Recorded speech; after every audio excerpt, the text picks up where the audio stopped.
not been done. That is the issue that for me is painful, and I think we need to look at our law. Thank you so much.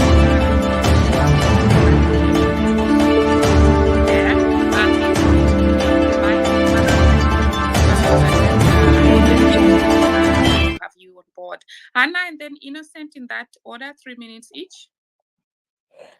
Thank you much. I don't know. I'll try the 3 minutes. Mjumbe na kusalimia Mwateta, a senator. Jambo. Jambo. We clearly can see that the constitution is there, but the constitutionality of our institutions, it's not being implemented. So we are lacking constitutionality, even though the constitution is there. Now, for somebody like you, that I am aware, you have a few cases in court against the actual system in the states, and different matters, in matters of. Somebody's opened the music on them. My goodness! Now, yeah, all right, go ahead. Yeah, thank you, Hilary. Now, in your own area, constituency, you having I know there is a lot of problem where, like land grabbing, lands that are sold that belongs to. That area, the government of that area, but you are unable to follow it up. There is a lot of misuse of funds. There are papers that you cannot get it from the governor. You go to court to get it. So you can understand if Madge and Hillary and I or any Kenyan says that they want to get this paperwork, they want to transparency, because this document, public document, they should be there for the public to be able to see, unless it's something to do with the military. You as a senator is having problems with that. You as a senator are unable to sort a lot of mess in your area. So what do you think of the local mwananchi to be able to point a finger where a problem is? We know there is a lot of misuse of funds in when it comes to the local governments. We know even the money that is collected, forget the money that is allocated, even the money that is collected for these local governments do not get their way to the public coffers, which in totality means that this system is not working. How should we then fix this system to work? If a system that can make Mwatata not be able to get hold of evidence, not be able to go to court and present things, not be able to fight this corruption on his level, how are we going to be able to do that as Kenyans? Thank you. Thank you. I think he's dropped from the mic. He's going to come back again. He's mostly really having issues. There is Omtata, not Mwatata. I just wanted to correct that, Anna. So, and as he comes in, one aspect that, dear Mr. President, as if you can hear this, and I know this is going to be played to you, you people ask diasporans to invest in Kenya. But the title deeds sometimes that are issued by the same government end up being not genuine. So you have one land with 3 different title deeds, but these titles were just issued with the same government. So we'd want to see or want to hear what kind of reforms are coming to make sure that that is not the case. And the same things with demolitions, where people are building and the next thing you see that things are being demolished. Now, we need to have a scenario whereby if something is wrong, and people are buying land and they're not supposed to be buying it, they should be stopped before they start, building on it, and not have a nation where demolitions just become an order of the day. This is something that's not creating trust in the diaspora. We really fear investing in that country because we don't know what's going to happen. So as we go to the next speaker, who's Innocent, let's not forget to build a network by following each other. So do follow each other. Innocent, over to you.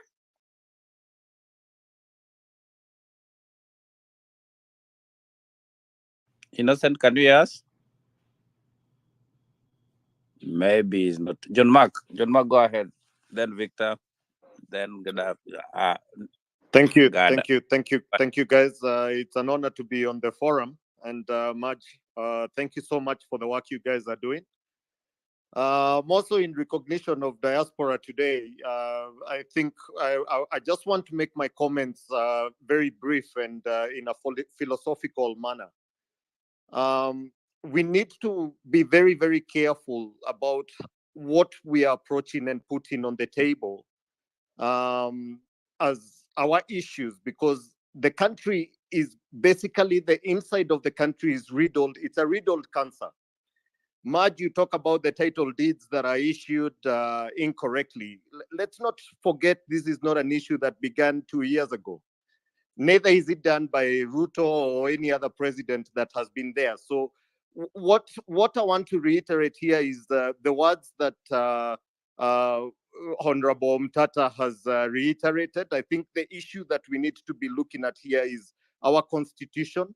We, as the people and the owners of Kenya, blessed by God, those who are here and those who are in all other countries, because today Diaspora is a constituency in Kenya. So we are all a part of our country, no matter how close or far we are. We need to look inside ourselves, and we need to have a moral discussion. And that moral discussion needs to go to each and every one of our individual hearts. It's about the values and principles, and the first preamble of the Constitution makes it very clear.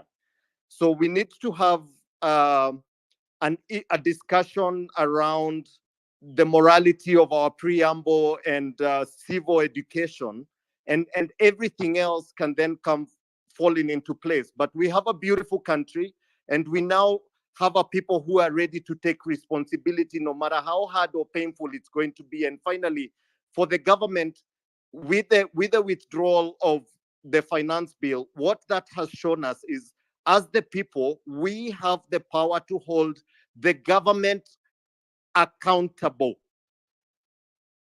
And if we stick to that, because the issues are many, the reason why there's two people who are receiving 2, 3, 4, 5 salaries is not because we don't have a constitution. It's because of the immorality that's been applied in the day-to-day application. And with that, I wish all the Kenyans the best.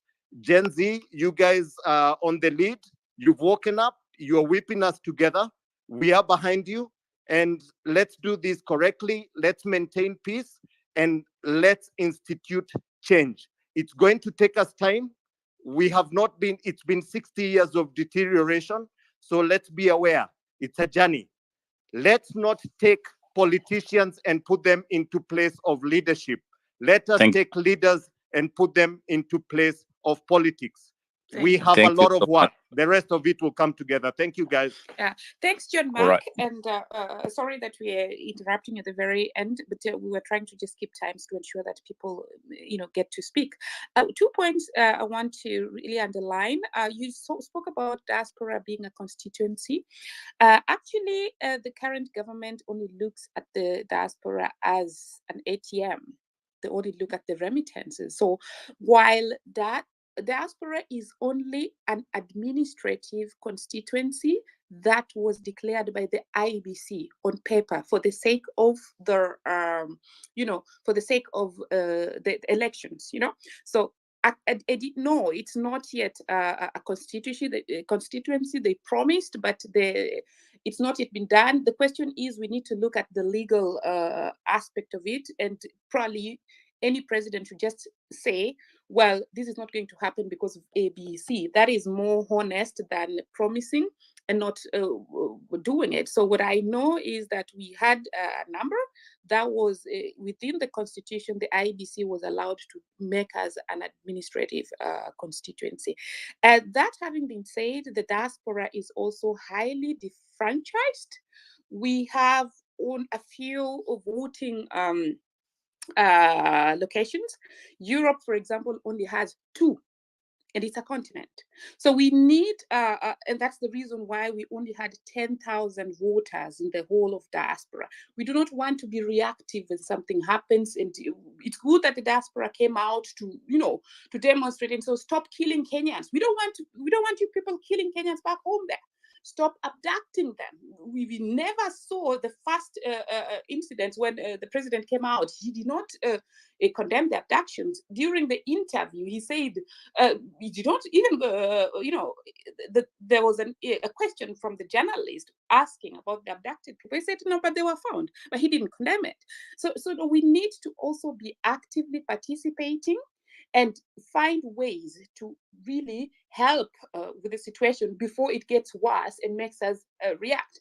And as such, the one feedback that I got from the diasporans is that they need that all the embassies in the diaspora are petitioned to be made polling stations, then that way a diasporan is not flying in from Helsinki to come and register in Berlin, then fly in again to come and vote. No, that's our right. So once they do that, the next thing would be for every country, we need at least 6 mobile voting voting areas, because the last time the diaspora council, the diaspora department had mobile consular services in different countries, and it worked. So that is the number one demand that the diasporans are putting out there. They need it to come through. And the second point is the withdrawal of the bill. The bill is not yet withdrawn. I want to clear that, because the president has no power to do that. So that bill is going to really become a law in some days to come. Okay, so now Gandalf and then Maura. Thank you much for the opportunity to speak. I think I would reiterate what Senator Mtata has said, that with the right constitution, anyone can run the country. Like you've mentioned before, the diasporans are a cash cow, partly to the government of Kenya. And as such, I think it is important that our concerns are addressed. Now, you, in any given business, anyone investing in Kenya or any other place, you want some sort of stability, you want some sort of surety. But in Kenya, you open a business, you have cartels left, right, and center. The rules are not clear.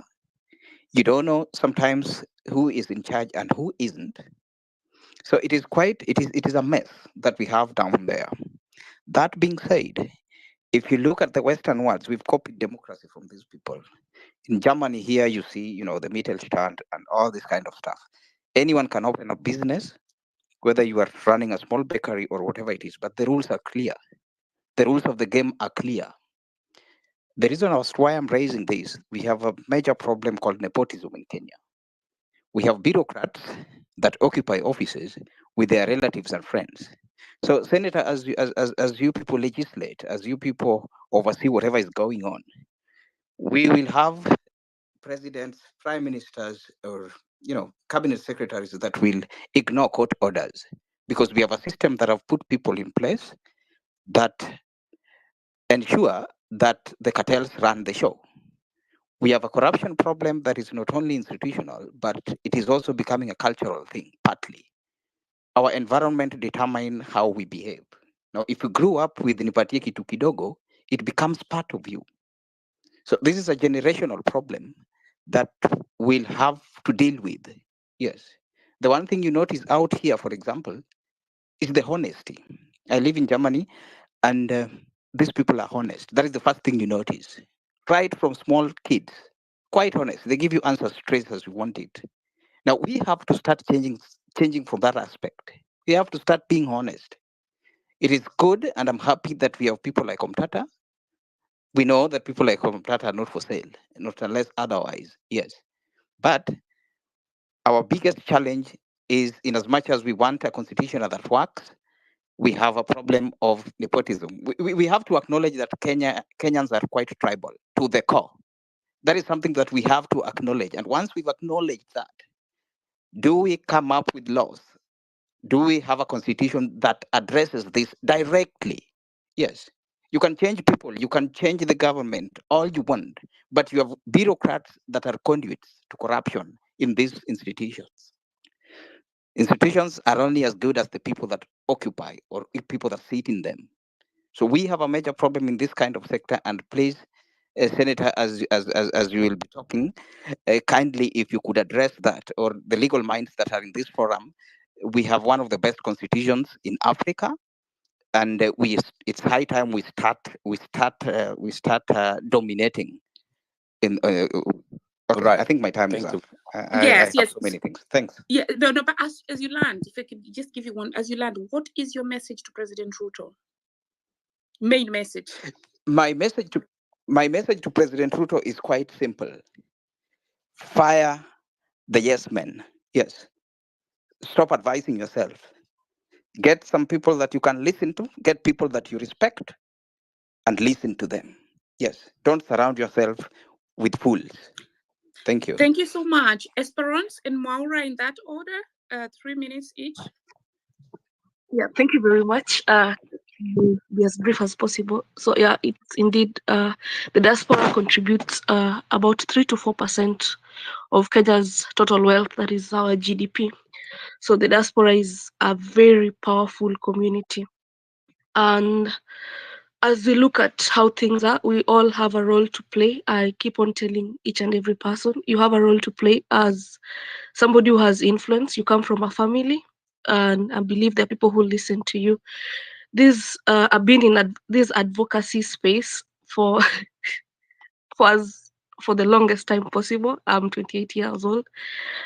You have a role to send your people to in public participation. It's one of the gifts that the 2010 Constitution gave us, and that is why we went to the streets this time, because the public were participating locally at grassroots, and our members of parliament do not listen to us. And that is the danger of buying the National Assembly. When you don't listen to us, we will go to the streets so that we can be heard from the streets, because clearly that is the language that the country understands. So my message to leaders here, my message to everybody here, I joined the president's X space, and most of the questions were really underwhelming. The issue of ethnicity, for us to be saying we are tribeless, it's so sad. We all should be proud of where we come from. But because things in this country have taken such a wrong tribal turn, we are not even embarrassed to say I come from this place. So we really have to hide under being tribeless to be listened to and to be heard, which is so unfortunate. The thing is, when you look at appointments, I want you to, if you check the dailies and look at any appointments since Felix Koskei, who should be gone home because of his retirement age, if what the president said is to go by. I mean, we have people, we have this issue of affirmative action. You realize that even people now from northern Kenya are more employed than people from Teso and other communities. For heaven's sake, we can't have 2 or 3 ethnic groups taking more than 75% of office spaces in this country. You can't tell me we don't have a Marakwet, or when we say Kalenjin, we're grouping people. We don't have a Marakwet who qualifies, or a Teso, or we really need to. There's still a lot of fight that needs to be done. The issue of ethnicity in our country needs to be addressed in public spaces and in government offices and all that. Another issue is we had the 2/3 gender rule that we are proud of as a people. But when we look at the executive, of which the government has, out of 12,000 employees, I think the judiciary has reached I've tried and gone above the 2/3 gender rule, and they have 50-50. But when we look at the executive, out of 12,000 employees, they have apparently 3,000 females only. So we really have a long way to go.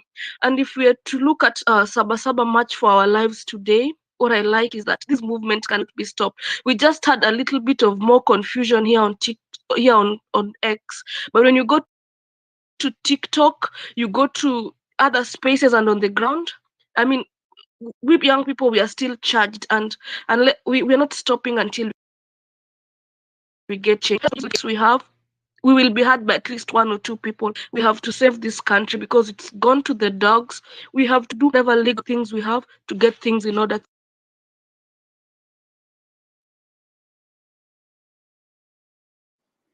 Thank you so much, Esperance. That's Esperance from spacing from New York. I think we lost you there. but you were done, right? Okay. Hillary, can you hear me? Yeah, I can hear you, Marge. I think Esperance. we lost that. Yeah, okay. Maura, over to you. Okay, thank you. I think you can hear me. Okay, thank you, Marge, and thank you for hosting the space. And I want to touch on something from Marge you have touched about investing in Kenya. You have talked about RAD, cartels, and everything, but I want me to look from another angle. You know, cash is a king in any business. And if you look at the finance bill, there are, right now in Kenya, we have close to 650 billion pending bills. These are goods and services that have been supplied to the county government and to the national government. And these things, these businesses are being supplied by small and medium enterprises that are the engine of any economy, whether in America, in Germany, in Kenya, or wherever it is. Now, if you look in that finance bill, there is no money that has been allocated to pay these spending bills. This about 650 billions. Now, there are a lot of us who are in abroad and we would like to come and invest in Kenya and solve some problems. I had talked about this some time ago about wanting to, because people are suffering, a lot of hospitals in Kenya are suffering for lack of oxygen. I had decided to maybe to come home and open like 2 or 3 oxygen plants. And one is not, and these are not all that expensive to do. But now, you see that when you have such kind of business, you supply to the government, to the county government, and the national government, this your oxygen and everything. Now, when you have such a delay, when you have such a delay of when you see that kind of money and you are not being paid, now you really wonder what is happening. So my question to Senator Okiya Mtata, if he's here, you should ask us: can they register a role whereby if you supply goods and services to the county of the national government, you'll be paid within 60 days. Failure to which, or there should be a law that every day what you are owned by the government, the county government, increases with a percentage of 2%. That way, the government will have enough discipline to pay us. And message to Ruto is he should just vacate the office. 2 years enough. He has done enough mess. Thank you much.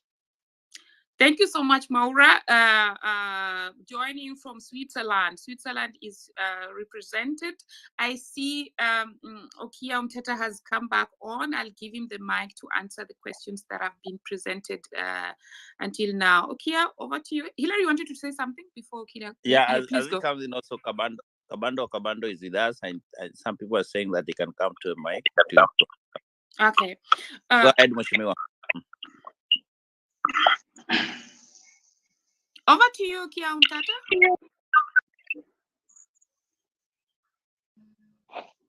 John Wakesa. I would request that maybe the question be repeated. There's some have another track. There are too many calls being made on my handset from numbers I don't know. So, but I think that first of all, to begin with the question of pending bills. Pending bills are things that are unconstitutional and unlawful. They should not be there. What has happened is that these pending bills are monies which have basically been stolen, whereby legitimate procurements are made, money is released from the treasury, and then there's something they call voiding. They are not paid. After the money is received by the entity which is procuring, they do what they call voiding on the IFMIS. And once they void this thing, they have the money, they divert the money to other things that have not been budgeted for. So you find that you've got a legitimate claim, has not been paid, but claims that were not in the budget are being paid. So largely these pending bills are monies that have been stolen from the public through dubious means. And we cannot repay them without necessarily going after those who are behind them. Because the law is very clear that you cannot procure without having money. And if you look at the audits that have been done, most of the pending bills are bills that were legitimately procured, but other things were allegedly paid for using the money that was released from the government coffers to pay those bills. So there's a huge area around that. And in fact, the matter is going to get worse because now there's a push by really from the accountants in Kenya saying that we should go from cash-based accounting to accrual-based accounting. Now, the problem with that is that it may work very well with companies and whatever. I don't know how they get their money in companies. But in the public sector, like the government of Kenya, we pass an appropriation, we pass the budget, summarized into an appropriation act, and each year has its own budget which has to be implemented. So how you come up with a mechanism to carry debts from 1 year and introduce them in the budget of the next year through accrual just because through an accounting system is what I don't understand. So we just need to go and be strict on our cash-based accounting and make sure that every year the budget is passed, is balanced, and nobody steps outside that budget. That way we shall be able to move forward. Otherwise, the question of pending bills, which came in largely with the introduction of the IFMI system, is a matter that should be arrested thereby through executive action, whereby procurement systems are abused. I did not get the other questions because I'm having too many interruptions on my phone, which is not unusual. I'm getting too many incoming calls. Yeah, because you joined, and sometimes I think I'll take this offline. So at least Maybe you can just tell me ask me the question that were asked, so I can then be able to answer them.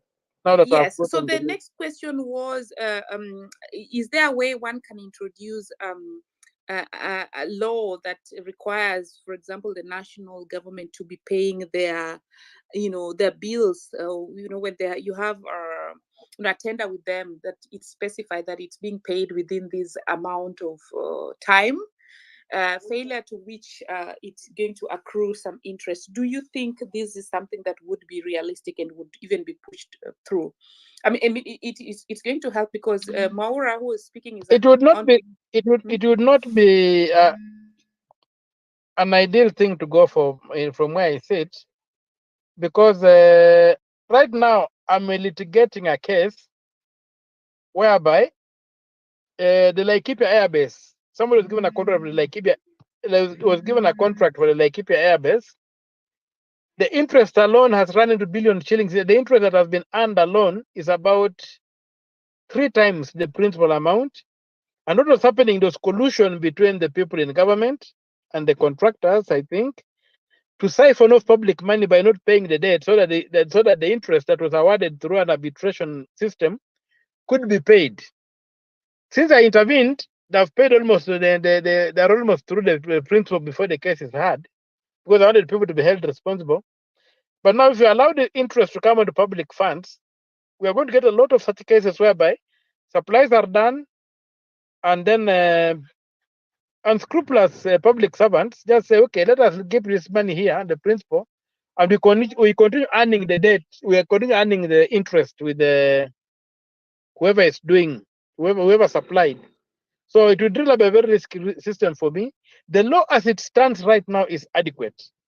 The law requires that you cannot procure when you don't have the money to pay for it. And so where government fails to pay for it, there should be consequences to that. And if you have to make any law, then it should be that procuring it, anybody who procures and doesn't pay is liable personally for that. I'll agree with that. But to charge an interest on the taxpayer will be opening a very, very dangerous loophole in the law, whereby people will simply go into collude with the contractors, don't pay the principal, and the interest continues accumulating, and they keep on servicing the interest. That's what I would say. The current law is adequate. Let us punish those who offend that law. Let us punish those who procure and don't pay, or procure without the money, having the money to pay for the procurement. That's what I would say. Thank you so much. Okay, Tata. And that's why we always love having you on board, because you give a different perspective. Of course, the perspective you talk about, I really understand that this is the way it's going to be twisted to work, where they're just holding the money and getting further money from from the interest. But the question remains to the president, if he's listening, because if I'm a diaspora and my money is gonna be put to be stuck in Kenya, and Zambia is asking me to go and put it there, I'm gonna put it in Zambia, So they should also find a way of implementing the laws that are already in place, like you say, to make sure that diasporans have more confidence in investing in Kenya, because that is what they preach, but the situation is not really helping I us. fully agree with you that the rule of law is on its deathbed in Kenya. We have got beautiful laws, but nobody is implementing them. Nobody is obeying them. And that's why we need, when we talk of a change of leadership, it should be a change of attitude to the law. If we just implemented the laws that Kenya has, beginning with the constitution and any other laws that are aligned to it, this country can be turned into a developed country overnight. But as long as we ignore the law, we hurt so many people. Genuine people get hurt. And I know of genuine investors who, because of this business of avoiding the IFMIS procurements and then their money is diverted, have been bankrupted.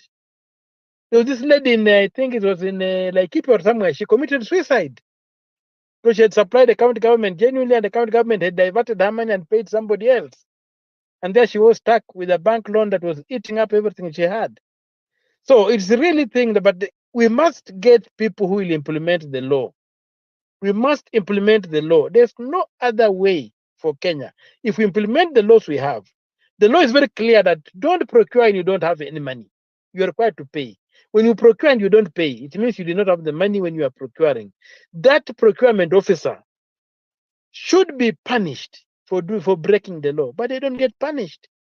And that's why, okay, you are having pending bills in billions of shillings. Why didn't we have pending bills under Moi? That's the question. Why didn't we have pending bills under Kenyatta 1? Why are we seeing pending bills beginning to appear under Kibaki, maturing under Uhuru and Ruto? That's the question we should ask ourselves. It's because we had, yeah? Go on, just go on. It's because we came in with this system whereby we had this thing called IFMIS, we went digital and what have you, then some craft fellows are abusing it and denying genuine suppliers a chance.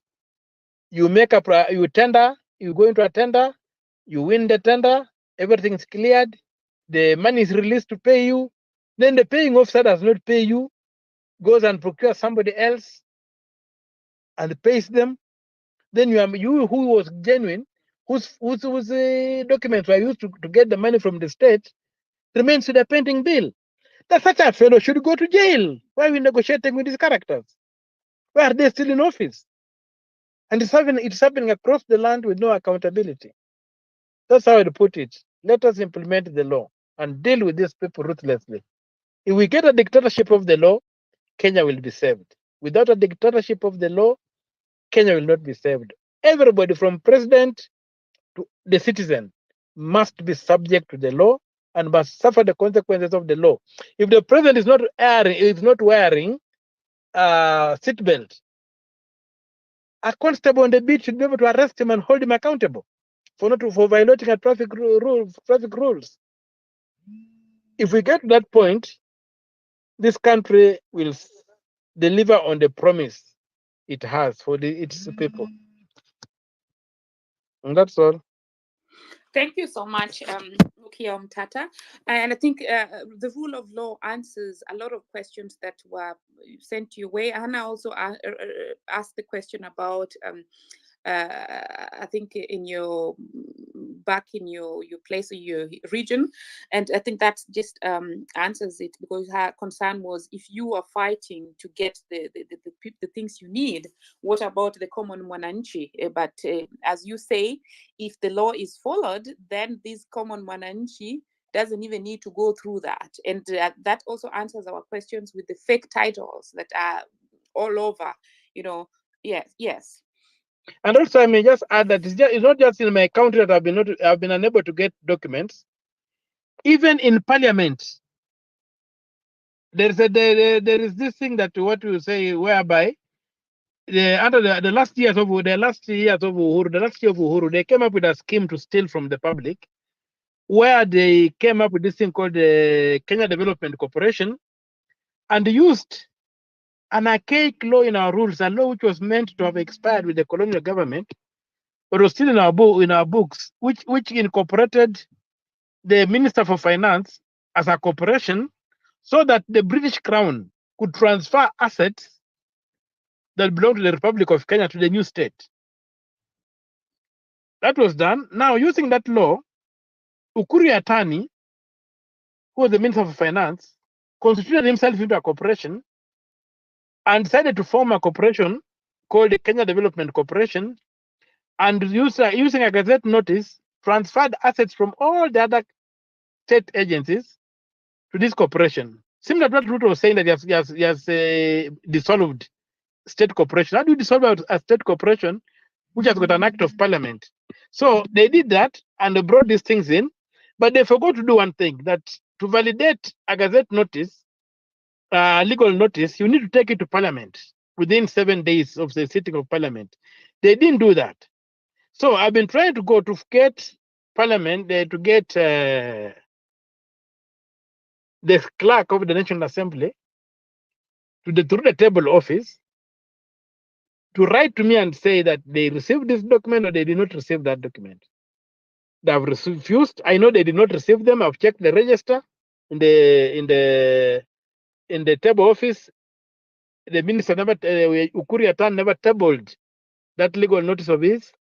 So it was a nullity, and therefore the Kenya Development Corporation has got no legal framework that has it, but has taken all the assets from the tourism industry, things like ICDC, tourism, Kenya Tourism Development Board, whatever. All the things have been taken out there. All the assets, some of it have been stripped and sold for a song to private investors. My attempts to arrest this are being frustrated because I just cannot get a letter from the clerk of the National Assembly confirming that the minister never tabled this document to get validation of parliament before it could take effect. So these are the kind of things that we deal with. So if I'm a senator and a clerk who is a junior to me defies me simply because he's well connected and he cannot give me documentation, and state assets are being stolen, even right now, the KDC is disposing of a massive assets that were in the industry, and they're being sold to people who are networked. And then KDC itself is registered at the Attorney General's office by a private lawyer. The Attorney General is not involved. All the directors are private people. So how do private people register a company and transfer state assets to that company? State assets worth 500 billion shillings to that company, just by a gazette notice, which is not even tabled in parliament to be validated. You know, that is the mess we have in Kenya. And you cannot get a letter just for you to go to be able to move the court to stop it. So there we are. Rule of law. The country is just in a total mess. I think I'm getting a bit angry, so that's enough. Thank you so much. Thank you so much. Yeah, and I'm glad today at least you were able to speak. They let you speak. It's not like at least I think we've shouted so much anytime they're taking you off, and so please do stay on for other questions. So as we proceed now, I have to undergo a medical procedure. Yes. I have to undergo an X-ray and MRI. And my doctor, I see, is now standing outside here. Mm-hmm. So I need to get into the theater. Oh. If you'll allow me, I'll catch up later.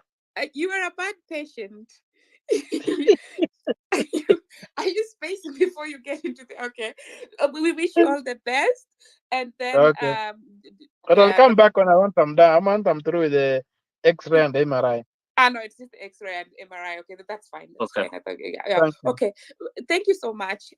So Sheila, Innocent, Gregory, and Simba Moja in that order. Hi, thank you so much. My name is Sheila Nyangara Nyanchara. I'm not in the diaspora, but I do have relatives in the diaspora, and we have tried to do a few things. This is my first time on this space, and I appreciate the opportunity, and I am so shocked by what Okia has said. You know, when we say kuna connections, I'm connected, that is what we don't understand. We don't understand the structure of the law process, how the policy works, and that is we can do, and that's what I was talking about. I actually I have so much, but I know I have a short period of time, so let me try and put everything together. Before I go on, there is this someone called Dr. Thomas Sowell said it is hard to imagine a more stupid or more dangerous way of making decisions by putting those decisions in the hands of people who pay no price for being wrong. And I think that's one thing that we are having a challenge with in Kenya right now. We are all, not all, most of us are determined to having a Kenya that works for everybody. We are determined to having the health system, education, investment opportunities that work for every Kenyan. And when we look at the structure of Kenya, we have the government, and then we have the electorate. Yeah, the electorate is us, the people. In the government, we have the legislature, judiciary, and executive. And I feel like all these three are compromised, and only the electorate is not compromised. Why do I say this? When the president came on the space on Twitter, I was not actually for it. I tried. I was one of the people. I did not feel like he needed an audience, because he has been lying consecutively, and there's nothing that we have seen in action so far. So I did report all the ones that he was trying on his face until, we had the unfortunate event, and, we ultimately just had to listen, because you cannot, if he's saying something, you must be informed so that you have a point of critique or a point of understanding. So number one, I will start with the legislature. Not even when he came on the space and he was told about the police brutality, he said that he's not a dictator, and the legislature is independent, and the executive is independent, and the judiciary is independent. But it is not. It is very clear, because he went on to say, throughout the space, when he was asked, why did you let the Molo person? Yes? Am I out of order? No, I see. try to land in the next 1 minute. So allow me to Okay. explain this to other speakers who are coming. Also, so we have 3 minutes each. That means that after 2 minutes, I'm going to raise my hand. So as you speak, be looking at my profile. When you see a raised hand, that means you have 1 minute to land. So that, because we still have so many people requesting for the mic. Shayla, please land in 1 minute. Okay, thank you. I think I also have another space. I want to inform people about the road maintenance levy that Burkomen brought about. I think it was they were supposed to increase the cost of fuel and everything in the finance bill, but since it did not go through, we got to know of the levy on 23rd June, and since then, that's when the media came out. On 24th, 25th, thereabout, after we finished the finance bill, I tried to sensitize people about the road maintenance levy. On 5th July, on Friday, was the last time we were supposed to send emails. We do not trust that they read those emails. So Monday is when we're now supposed to go to those 9 counties where the Kenya, the Ministry of Roads has different headquarters. So that is already limited. So on Monday, if you're on ground and you're a Kenyan, on my page, I've really tried to advocate for it. The road maintenance levy was adjusted in 2016 to 18 shillings. The Minister of Roads wants to increase it by 7 shillings. We all know the adverse effects of increasing fuel at the pump. That means the cost, it's like jumping from the frying pan of the finance bill into the fire of the road maintenance levy. Everything will go up. Transport will go up. Our food prices will go up. If you're running a business, the cost of operations will go up. So if you're in Kenya, please, if you're in Nairobi, let's meet at Transcom House tomorrow. So as I finalize, the legislature is very, very compromised. The president did say that he's mentoring young people on our money, on taxpayers' money. He's mentoring the Molo person that he called him and said, oh, you spoke badly when he was saying bread is bringing diabetes. He also said Kimani Chungwa is his friend, and he talked back. He tried to talk him at the back of the tent, and he's mentoring even Karen Nyamu. Did you know Karen Nyamu is the deputy in the National Defense Committee of Parliament? When we start with policy, the people who are supposed to make these decisions, this goes back to what I was saying. So I think we need to be very clear with the people that we bring, and we need to have a lot of civic education. Then lastly, into the diaspora, I think there is a weak structure for diaspora to be informed about investment opportunities, because that's the only way we can grow, even to provide employment for the young people. Because we are in a rush, so I'm just trying to point out everything. So I think that is a challenge. And I don't know about our consular services. If here in Kenya, we're already facing challenges with the consular services trying to connect with our family and friends abroad, I can imagine what those ones who are abroad are facing outside. So we really need to have, I think, a streamlined communication, and also a structure in which a policy structure in which we can demand for accountability. And I think this is the beginning. It's not over. We will, a lot of our country is wrong in every other way. That's why I think we are dispersed. You say, what can we start with? Do we start with foreign policy? Do we start with, okay? Thank you very much. Thank you very much for the opportunity. Thanks. I think I will land there. Thanks, Sheila. Thanks. Let's go by Innocent, Gregory, and Simba in that order. 3 minutes each. Hello, how you all doing, comrade? This is Innocent. I don't know if you can hear me. Loud and clear. Please go on. Excellent. Excellent. Thank you for hosting this forum. And I want to actually take this time to thank Umtata, who has been doing an extremely beautiful work ever since, not just before this revolution. But I don't have much to say. The one thing that I would like to say is that the last speaker that spoke said that the legislature, the executive, and the judiciary is perhaps corrupt, and she's right about that. But I would like to add that actually Kenyans themselves are very corrupt, including me, you, and everybody else. We've always had a culture that I think slowly but surely, you can even see it on pictures from years back when there were some laws and orders, but we don't follow laws. Honorable Mtata touched to that. I think we don't follow laws, and because of that, we cannot even enforce the beautiful laws that he's saying we have. My biggest concern about our country is that we are now being faced by an issue of lack of employments for the young people that we've produced. Well educated, well informed, actually some of the best outside here in the world. You've seen the Kenyan workforce around the world and notice that they're absolutely sharp and are always top tier. But the government is not supposed to provide work for people. I mean, they can do just as much, but work is provided by the private sector. And as long as we have the banking system that we have that seriously need reforms, we are not going to see these employments we want. The small people we see every day need to be financed. There's need for reforming loans and standards of loans. The rates of interest that people are paying in Kenya is exorbitant. It cannot allow the country to grow. Or it cannot allow people to create employments for most of these young people we see. So that is generally my biggest concern at the moment. I think there's a lot to be said. I didn't want to go too far. I do think this revolution was sparked by a financial issue, but really there's been a lot of other things in our minds that we've wanted to change for a long time. I think the Kenyan mind really needs to change in terms of following laws and being a moral society generally. Above that, all I can say is continue the work, good work. The Gen Z, we're really proud of what you've done, but do not forget to include every other single person in the country, because if we start to divide by just being a small group of Gen Zs and not include the rest, come 2027, we'll be in for a frying pan. So good work, Gen Zs. We are very proud of what you've done. Continue including and continue investigating what can be done and what can't be done. We are here supporting you. We are very proud. Thank you very much for everybody agitating in this space. Thanks so much, Innocent. That's Innocent spacing from the US. The next person who we had on the mic was spacing from Qatar, but no, Bahrain, but he actually dropped.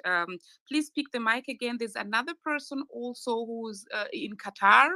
There's another one in Thailand, because we also want Asia Pacific to join. It's getting late, very late on their end. So please, we don't want to discriminate against. I don't know why that speaker actually dropped when he was waiting so much. Let's go by Simba and then Jerry. No, before Simba, I just wanted to, because highlight what Innocent said about the interest rate. Guys, if you want a mortgage, I know people don't want to hear somebody saying in Germany, but you live in Germany. So should you say you live in Mars? So in Germany and other countries, the mortgage is below 3%. 3%. Yeah? Sometimes you get even 1%. Try to get that in Kenya. The banks are stealing from people. They have these women groups that start like the community based. But before you know, they are going to be connecting with the banks. And many years ago, when I investigated, I found out that the interest rates that they were giving to those women, yeah, were even higher, because what they do for the women who are not working, these women cannot go directly to the banks. So these groups, they come with fancy names in the village and say, no, we are going to approach a bank for you. So you just be our member. So you see, these poor citizens are coming to the groups, but the group at the back or behind the tent is going to cut a deal with the bank, and you find the loans being really more expensive. At this point, I would like to point out that Faulu Banking and Kenya Women, you know what you people are doing on the ground. Please come out and verify if those women groups here that you're really giving loans that are very expensive, if that is, you know, a community thing that you're doing. So Innocent, you're bringing a good point. The message to the president at this point: enable your people, enable them to have those loans, cheap loans. Simba Moja, then Jerry. Hey, I hope you guys are having a great evening. I'm actually on this space while I'm out and about with my two sons. I hope the audio is okay. How's the audio? It's all right, yeah. It's good. It's all It's right, good, okay, bro. yeah. It's good. Okay, yeah. So basically, my before I kick off, I just want to say what a direct message to the president. People need a hand up, not handouts. That is the central message first before I even go further. People just need a hand up, not a handout. People need an enabling environment to invest in the country, and people need a place where they can bring their skills to play in a very creative fashion.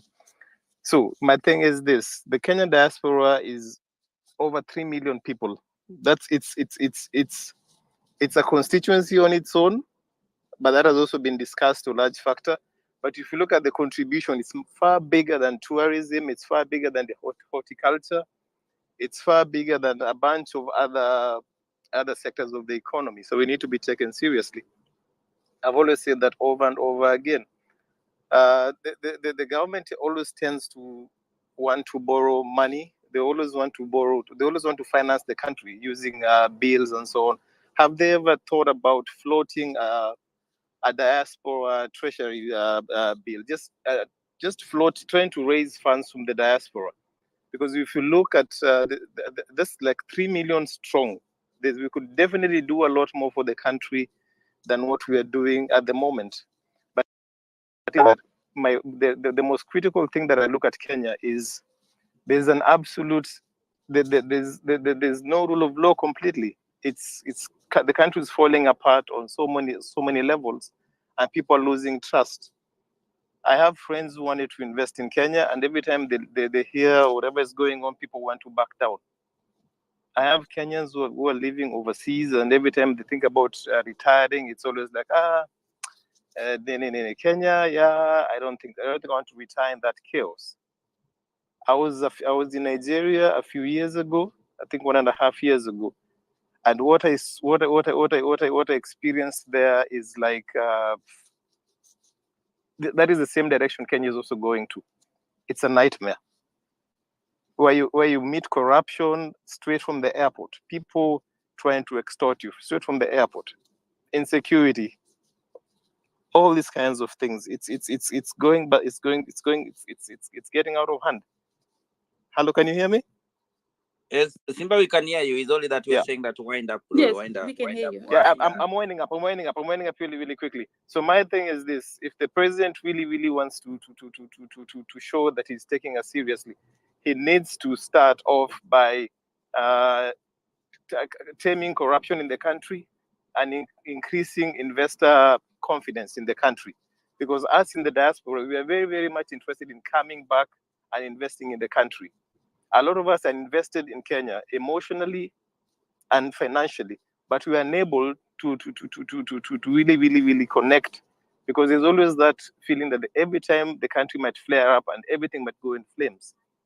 So that is just my central message to the president: hand up, not hand out. Thank you. Thank you so much. Maj, you want No, me? just say something. Before you come in, Maj, Go thank on. you Yeah. so much. Yeah, thank you so much, guys. We want to remind you that we have so many requests. So when you're done, it is important to go out to the speaker so that we can add other people. Number 2, we have 3 minutes. Everybody. Number 3, keep networking, keep follow each other for us to network wherever we are as Kenyans, so that when we have these conversations, at least you get a reminder early. Maju is coming in. Bon I. Let's have Gregory and then Bon I, and then there's a speaker who's been requesting and falling from the US. I think if you can hear me, please come back again. So Gregory, Bon I, and then RB Munga in that order.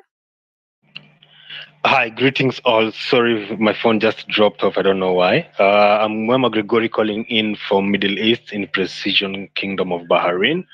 And my take onto this is I would urge kindly the government to, first of all, open room for skill transfer and opportunity transfer, because there is vast opportunities over here in the diaspora, and they need to be tapped by the government. Another thing is, I don't know why we're going out to borrow money if we can be able to open something known as a consortium for agriculture and other export opportunities here in diaspora to be linked with Kenya. For example, I'll give you a short statistics because of time. We see that like Jordan itself just exported to Kingdom of Bahrain, which is just a quarter of Kenya, tomatoes worth 81.3 million Kenya shillings within 30 days only. I can go back to something like onion, a normal commodity that we have on base. India and China and Oman both combined, they exported to Kingdom of Bahrain, which is a quarter of Kenya. It is 83.2 million Kenya shillings within 30 days. So with the agricultural opportunities outside here, in terms of what they need, because they rely on import of everything, we can be able to service most of the debt that we have in the country. So that is something that we need to put on the table. And also, I would urge us as the diasporans also and youth to be able to open something known as the diaspora or the youth chamber of commerce, so that we can be able to subsequently tap into the opportunities and empower each other. Thanks and thanks. I shall keep on holding to listen more. Thanks. Thank you so much, Gregory, for keeping the time. And Bon I, you're next. And then Munga, then Stradowski in that order. Bon I? He dropped. And I can't see. he dropped. Let me get on. Then we go to Munga. Munga and then Stradowski. Munga, can you hear us? Yes, I can hear you. Yes. Can you hear me? Sure. Okay, go on. And start by telling us from what part of the diaspora you're logging into. To go? Yeah, please go. Oh, okay. So my name is Robert. Actually, I'm not in the diaspora. I'm in Kenya. I studied abroad, but I came back to Kenya voluntarily. I studied in Canada, but I'm back in Kenya. But I still have family members who are based in the diaspora. And actually, on my return to Kenya, I had a very bad experience with the Kenyan embassy. That's the Kenyan High Commission. I was not very happy with the way they treated me. There are good people and bad people, of course, in every service. But my contribution has mainly to do with the approach that needs to be taken with respect to transforming Kenya. I know there's a lot of galvanization, a lot of coalition around the specific hashtag of Ruto must go. And in as much as I support this cause, I don't think that it's as useful as looking at the key issue. And the key issue is that we have good laws which are in place. We have laws which are very solid, but they're just not followed. And I think Okia put it the right way, is that what we need to do is that we need to hold people to follow the law. And if that is done, then everything else will fall into place. The reason we have activism is that people can break the law and get away with it, and nothing happens to them. And this has been going on since before independence. And the people who inherited this country at independence just continued with the same practices, and we've allowed it to happen.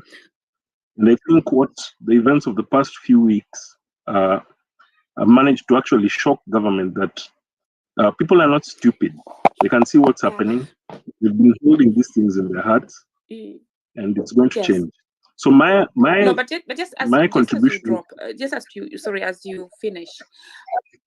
Okia Mtata has said we need the rule. We need to implement the rules. Yeah. The Yes. regulations, which you also agreed to. Yeah. But the question is, let me give you an example. If you have malaria, then the thing is you need to take anti-malarials for you to recover. So if you don't take those anti-malarials, you're gonna die. So what options are you giving people? Should they die while waiting to take the drugs, because we are saying the drugs are there, the medication are there, because the laws are there, they're not being implemented, and the symptoms are being felt by the citizens. That's why they came out there. So as you finalize in the last minute, could you kindly also tell us how we can mitigate through that as we patiently wait? Because if they were implementing what they were supposed to do, we wouldn't be having people being so jobless and not, even caring about their life. They will say they're even dead when they don't go to the street. It doesn't make any difference. Back to you. Yeah, thank you. Definitely, you need to have a concrete plan of action which impacts day-to-day life.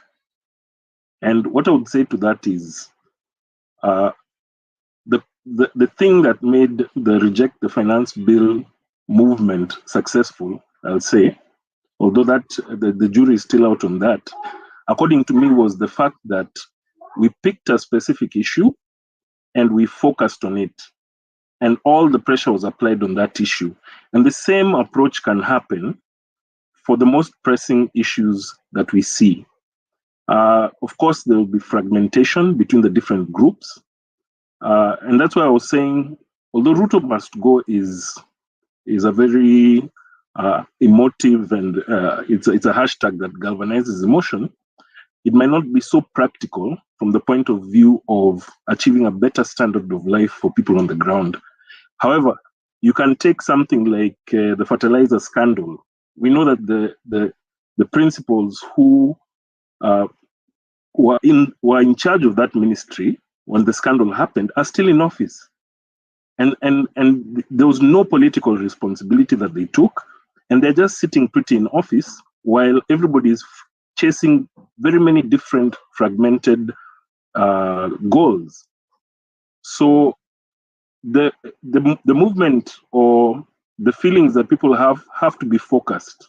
For instance, if everybody said, Ruto, fire this guy tomorrow, otherwise we're going to shut down the country, he would have to go. Mm-hmm. Yeah. We don't need promises. We don't need promises. We don't need. I want to sound like I'm interrupting you, but kindly land, please. Sure. So for me, my prescription would be, let people pick issues one at a time. And as I sign off, I'd also like to greet all the NSIS agents who are in this group, and the police people and political operatives.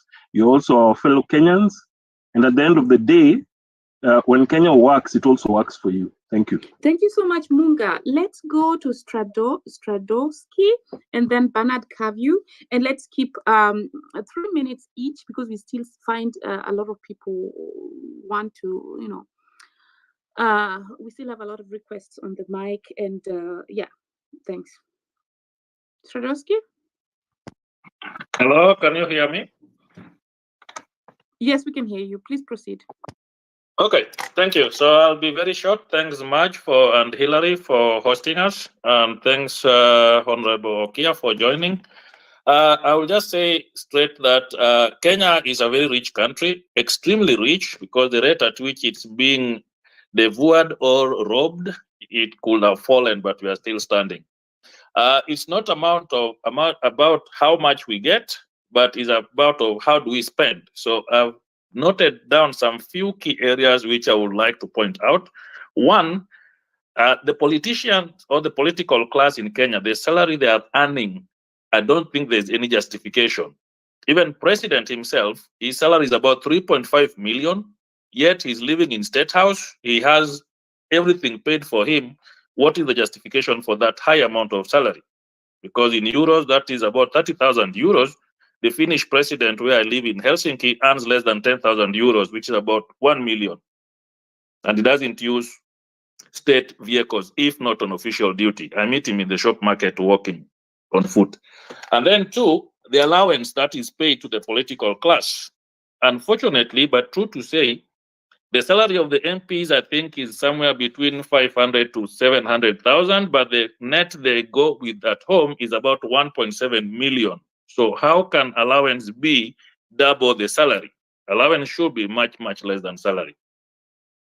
There's also this thing called mileage claim by the members of parliament. It is something that needs thorough auditing because in most cases, there was some article going that some lady Florence claimed over 40,000 kilometers. So we know where the parliamentarians come from, their distance between Nairobi to their constituencies. So this, I think, we should have an upper limit. I also believe that Kenya is overrepresented politically, so I don't know if there is a solution to that. And when it comes to policy, somebody asked about education. I will not touch in that, but what I see in Europe, especially in Scandinavian countries, and I think it happens in Germany and others too, is that politicians should not be allowed to talk on professional issues they don't understand. The honest truth, some of our members of parliaments, they might be educated, but not in those areas. So what I see here done is that we have professional working groups under the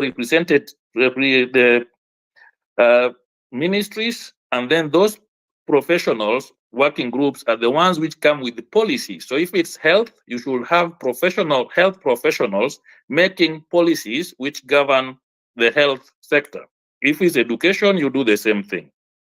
So this is just my few cents which I wanted to add. And also just now to land a message to Ruto is that on his address to the nation, he talked of canceling the first lady, second lady, that is the wife to the vice president, will be scrapped, and the CAS. But what he didn't say is that can he quantify how much will be saved with that and how much money the government will get back and where this money will be used. Thank you. That is all I Thank you so much. That's a Kenyan in Finland, Stradowski. That's a diaspora voice from Finland. Thanks for that. We now move to the UK diaspora. We have Bernard Kavu. Over to you, Bernard. Thank you very much, Ma.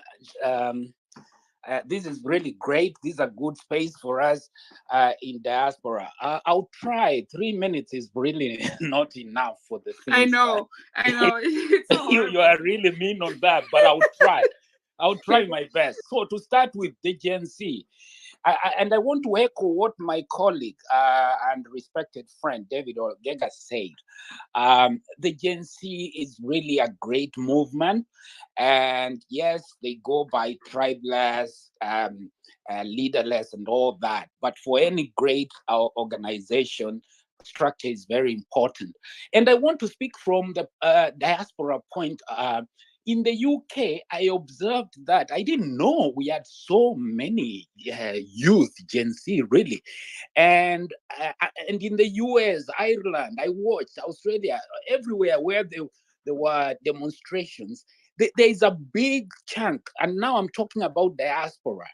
It's time there is some kind of coordination between the Gen Zs on the ground in Kenya and those in diaspora.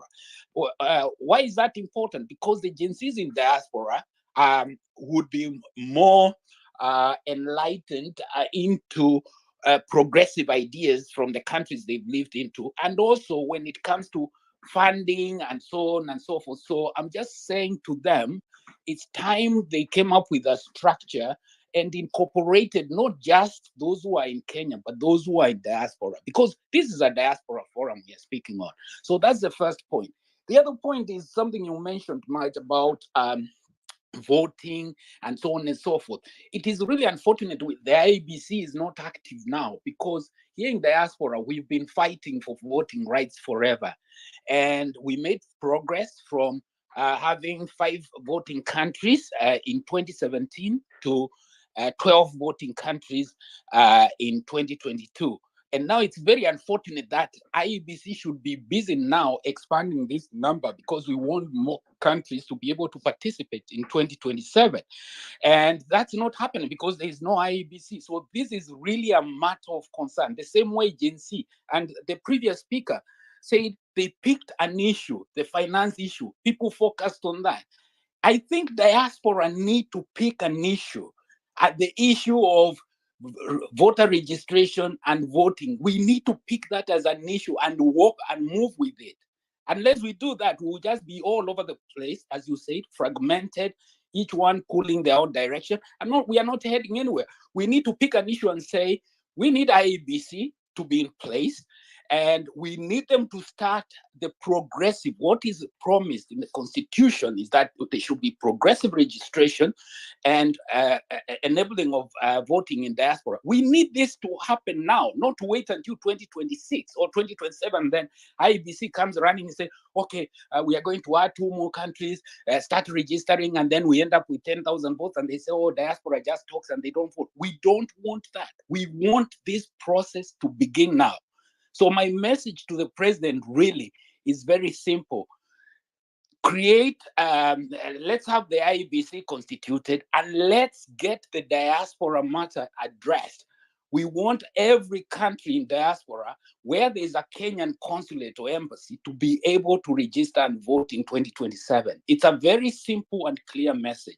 And I'm asking that everyone in diaspora, let's make this our issue now, instead of pulling all these thousands of issues which we cannot focus on. Let's focus on one thing.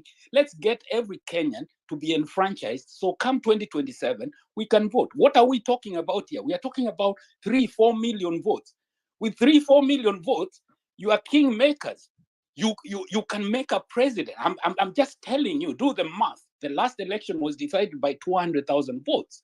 If we have 2 million, 3 million votes in diaspora, it means we will be the swing vote in that election, and we will be listened to. So all these cries we are making, we can cry until the cows come home. But unless we have something that can make a difference, that can make an impact, nobody's going to listen. So I am saying, Mr. President, please get us IEBC, get it up and running. Let them engage with diaspora. Let us start voter registration in diaspora, and let it be done by people who live in diaspora. You don't need to spend money sending people to come and spend a month staying in hotels in the UK, registering voters and all that. We've got Kenyans who live in diaspora. Let them own this process and let us do it right. So that's my simple message. 3 minutes is not really great, but that's all I have to say. And Gen Z, I'm saying, do not just be selfish and think your movement, yes, it was in Kenya, very successful, but you got a lot of support from diaspora. Incorporate your diaspora. We have what we call Diaspora County 48. I am the governor of Diaspora County. Every Kenyan who lives abroad belongs to Diaspora County 48. I'm asking you guys, let's stop this bickering, infighting in diaspora. We all belong to one county, Diaspora County 48. Let's join in. Let's have one agenda, and let's take it home, the way Gen Z took the finance bill home and they landed it. Let's land our own county. Let's be able to run our own affairs in diaspora as our own county. I can see the hand is up, Marge. I'm just saying, thank you very much. Whether you are an organization, whether you are an individual, we are not saying dissolve your organization. We are saying if you live in diaspora, you automatically belong to Diaspora County 48. Your vote in 2027 will be counted under Diaspora County 48. Let's make it count. That's my message. My name is Bernard Kavu. I live in London, United Kingdom. Thank you. Thank you so much, Kavu. The matter on registration is really one that all diaspora associations are keen on.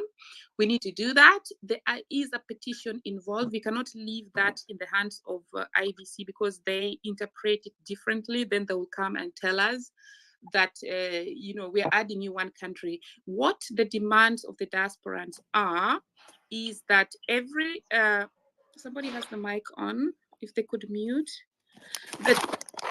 Hello? John and Collins, I see you, you're gonna go, but please mute your mic. So that every consular is made a polling station. Let me mute Collins a bit. The consulars that we have, and then they should have at least 6 mobile voting, opportunities for diasporans. So that is the call that a lot of diasporans who are speaking sent to me. That's the message that I'm putting out there. And many diaspora organizations, including the County 48 and KDA and the one for David again, all of them, and even from Finland, there are also diaspora organizations. All of them want to vote, but they have to petition, and it has to be made law before there's a stop, before there's some months before the next elections. You cannot create any laws anymore. So once we leave the space, we have to follow that, change that objective, and ensure that this is done. Thank you so much, Kavu. Anna wanted to chime in. Anna is the speaker there, but she's also like a co-host. So Anna, please chime in 2 minutes. And then I see Paul from the Iceland diaspora. I'm putting on the mic in a bit. Yeah. Yes, thank you much. For me, to be quite honest, is simply this system has failed us. And if Tata comes back, and I keep butchering his name, Tata, the senator comes back, he would tell you the deep how things are bad, and that it's not only in his county, but widely all other counties. I think our focus has been on to the money that is being given to the counties and how it's spent, whereby there is money that the counties are collecting. The law says that they shouldn't open accounts with some certain banks, but this is what they do. They open accounts in certain banks. Those money do not go to the county coffers, and it goes to individuals' pockets, some politicians' pockets. So we have money that is being drained from both ends. That is why you see a lot of counties are frustrated, but the concentration is on the remittance that is given to the county, disbursement of money, rather than the money that is collected on the county level. I would love if you could ask him on that. So for me, the message is very simple. Unless things get working on the ground, me as a diaspora, I don't see a chance of making any difference. I can scream, I can help, I can elevate people's on the ground's voices, but unless things work on the ground, we need the system to function on the ground. So my message is simply this: Ruto must go. We must fix the system to deliver for Kenyans. Thank you much. Thank you so much. Collins, John and Peter, Ruto must go in a title, and then Paul. But I hope for the speakers there, I hope you're in the diaspora. If you're not in the diaspora, kindly please let's have diasporans speak first. We don't want to discriminate against you, but we're going to open a Q&A session for you guys in a few. So Collins, start by telling us what part of the diaspora you are, then John, Peter, then Ruto must go, and Paul, Ruto must go. Let me check your name. Oh, your name is only Ruto must go. Okay. Over to you, Collins. I think I muted you. Let me unmute. Is it? No, I think try to unmute and speak, Collins. Okay, Collins is not able to speak. John, then Peter, in that order. Okay, thank you very much, Sam. Hello. Hello, John, hold on. Collins, let's go. Hello, this is Collins. Yes, from which part of the diaspora? Is it my turn? Yes, it's your turn. Oof, I can't hear anything. Yeah, just a moment. Just a moment. Yeah, okay. Just let me change my device. Just a second. Collins, we can hear you. Can you ask Collins? Yeah, I can hear Collins. Okay, let me talk now. Okay. Okay, can I talk now? Yeah, go ahead. Yes. Yeah, go ahead, Collins. Go ahead. Yeah. Basically, I mean, first of all, I thank you so much, Marge, for this wonderful opportunity. My name is Collins Huwor. I am in Botswana. I mean, that's foreign in Botswana. And basically, first, I'd like to give a condolence message to all our heroes, the Gen Zs who lost their lives. In fact, they will go down history books that they fought for our country. The second freedom for our country was won by the Gen Zs. And I believe it will go down history book that they did something which not many of us could do, because as we are past that age. First of all, let me recommend something as a feedback to what can make our country better. Number one, our electoral system is wrong. In that, I'm in Botswana, and it's like a gem of Africa. It's like it's a country which, it's a small country basically, but it's doing so well within Africa. Why? We have a presidential system in Kenya whereby the president will amass a lot of people around him, and they go ahead to form cliques and to form all these alliances. So the country is always on this mood of politics. There's no time for the president to engage in building the country. So I think we need to change our system from presidential to parliamentary, which will be easy to control. Remember, the Orange Party, if we had a system like parliamentary system, could have won the election. But because people were rigging in those areas where they didn't have agents and all that, you find that it's a very complicated system, this presidential system. Number one, parliamentary system is easy to control, and also we'll be holding our parliamentarians accountable. That's fine, we elected you on ground of 1, 2, 3, and because we elected you, have you delivered your manifesto? That's number one.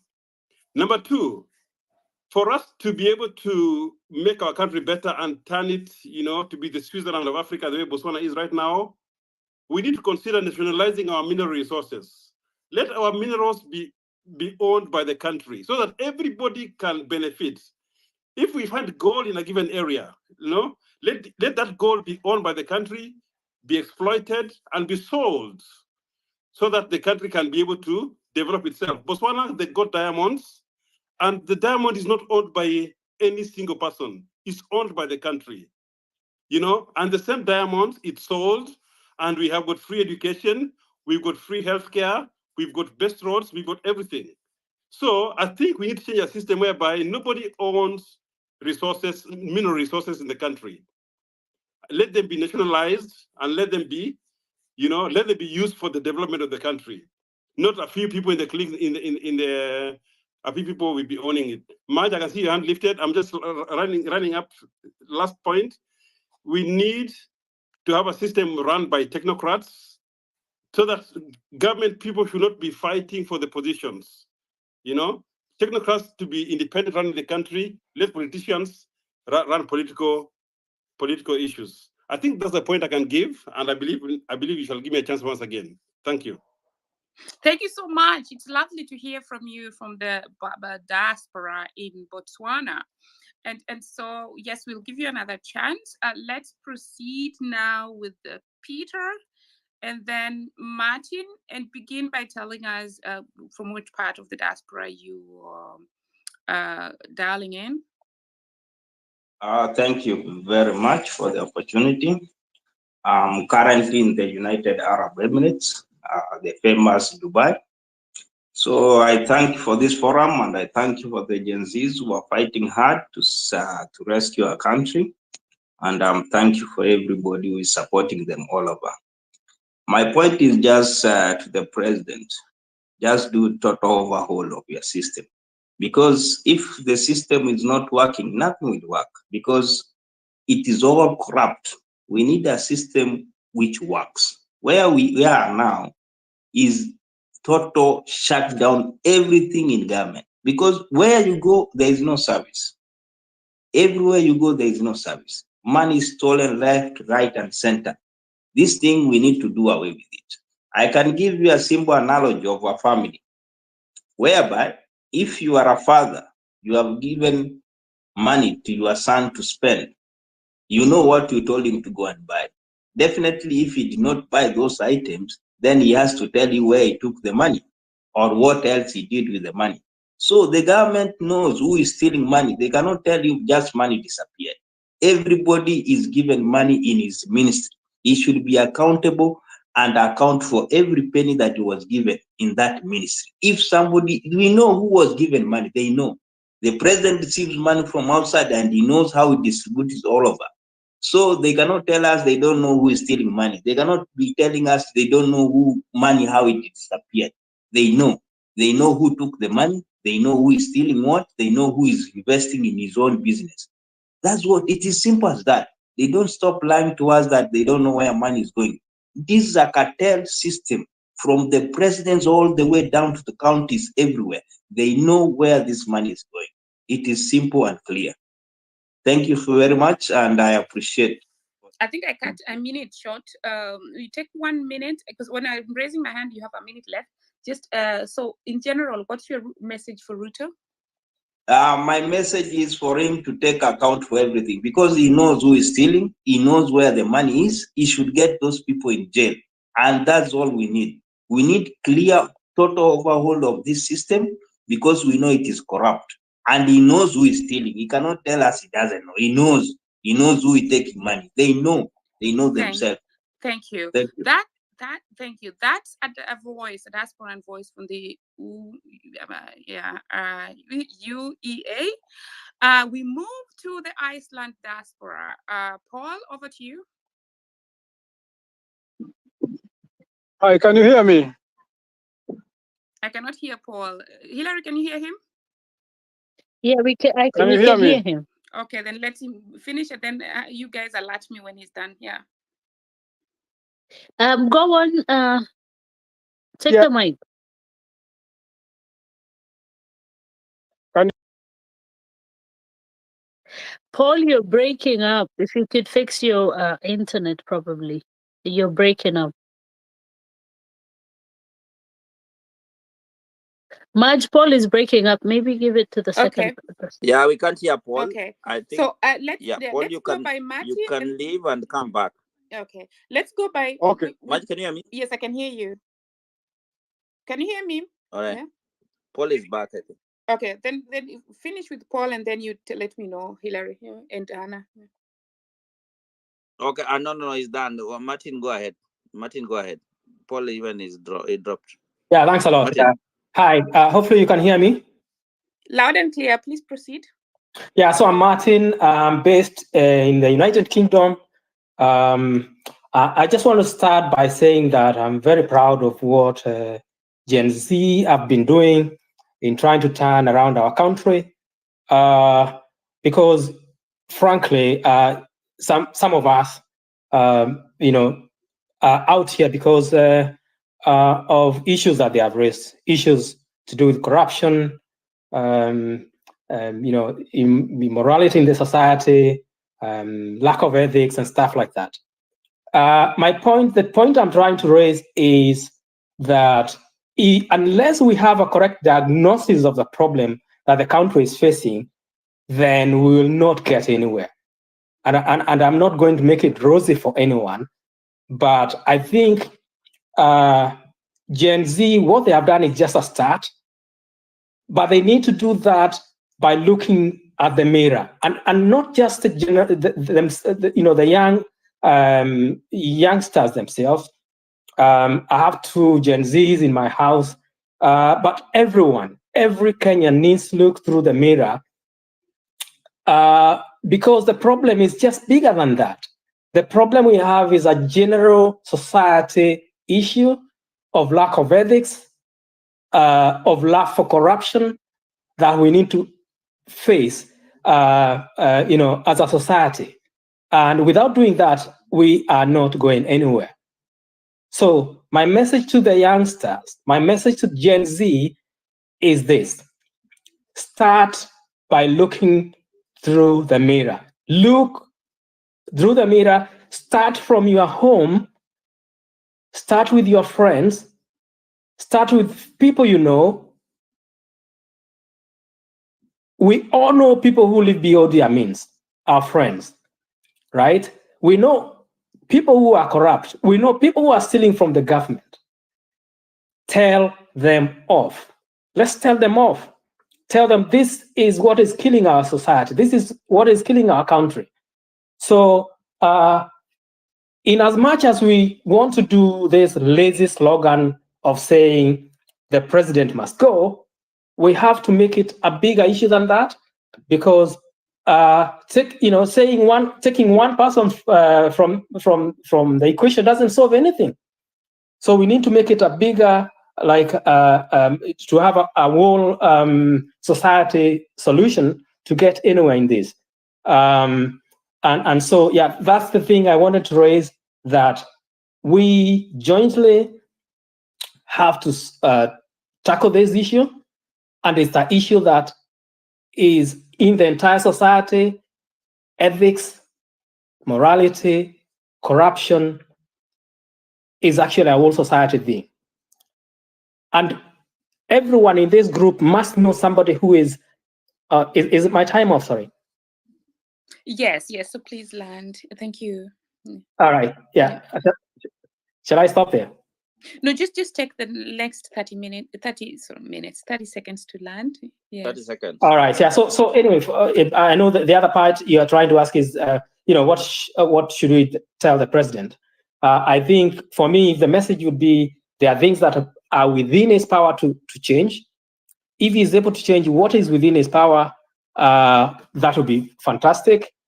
If he's looking for people who can change from the diaspora, there are enough people in the diaspora who can, create change for the country as well. That's all for me. Thank you so much. Thanks so much, Martin. Let's go to Dr. Fanuel, and then Jerry, and then Why Not and Duta in that order. And Simba, I saw you dropped. Well, you're finishing, so we'll give you 1 more minute later. But let's go by Fanuel, and then Jerry, then Why Not and Duta, and then Simba in that order. BK, I see you. Dr. Fanuel, please begin by telling us from which part of the diaspora you're logging in, then 3 minutes. Yes, hello. Good evening or good morning, or I don't know each part of. I'm in Berlin from German. I've lived in Berlin from 1972. I came here when I was 12 years. So far, what I can say, what we are talking a very nice scenario, but the problem where it is only that we as Kenyan, we can talk without the structure.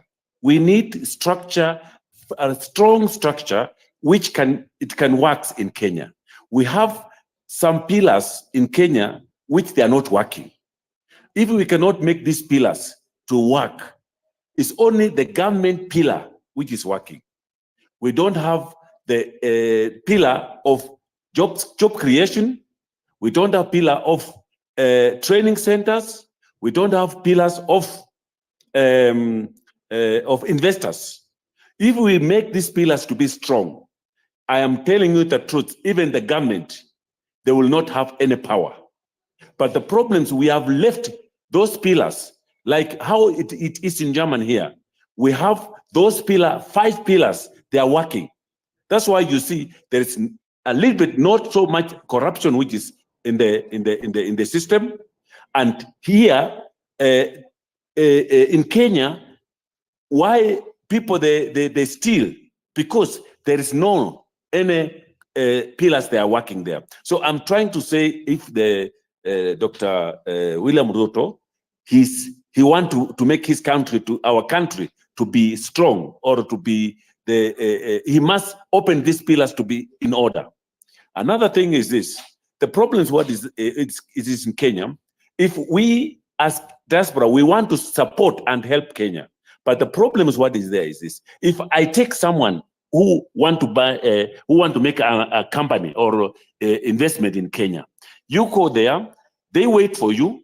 They want, before you talk to anybody, they need 50 million, 20 million, and to talk to someone who want to bring trillions of money in the country. So these people, they say, no, we don't want to do any business with this country. So they are chasing business people away. So we need these business people to come on the ground to give people jobs, because the problem what is in Kenya is job creation. So this job creation, we must take these people, our people who are outside, even diaspora people like us. If we want to go and invest in a country, we have problems, huge problems, because of you cannot get this paper, you cannot, because you need people in the government. So there is where we have a lot of problems. So I don't know how we can organize, because I started last time, I took the Chamber of Commerce from Germany. I'm the one who brought them when there was Raila on the seat. I'm the one who brought them there, because I have a very good link with Chamber of Commerce in Germany here. So I brought them there. What happened? We sat, we talked. After all, they took those people and they ran with them. They didn't want even to know about me. So they just chased you away. And the Germans, they say, okay, if you have gone away, we don't want to work with people which we don't know. So you see, there is this attitude which is in our country in Kenya. We as diaspora, we must see how we can organize and try to tell them this is not right. So I think this is where we're supposed to be very strong. We must bring the structure on the ground. Thank you very much and have a nice day. Hilary, go before yes, you want to say something? Yeah, as it land, I think that if you can come with those structures, is very important also sometimes. So that this is what I'm thinking, and you come with the proposals, then we can work with it. Because we're saying that there's no structures, and there's a little bit structures. I think my other speakers should give us this what we need to do. Then we come up with the structures, so it will take us centuries, because we'll be talking on that. And then I think if he has a proper structure, he took Raila to Germany and the things are not working.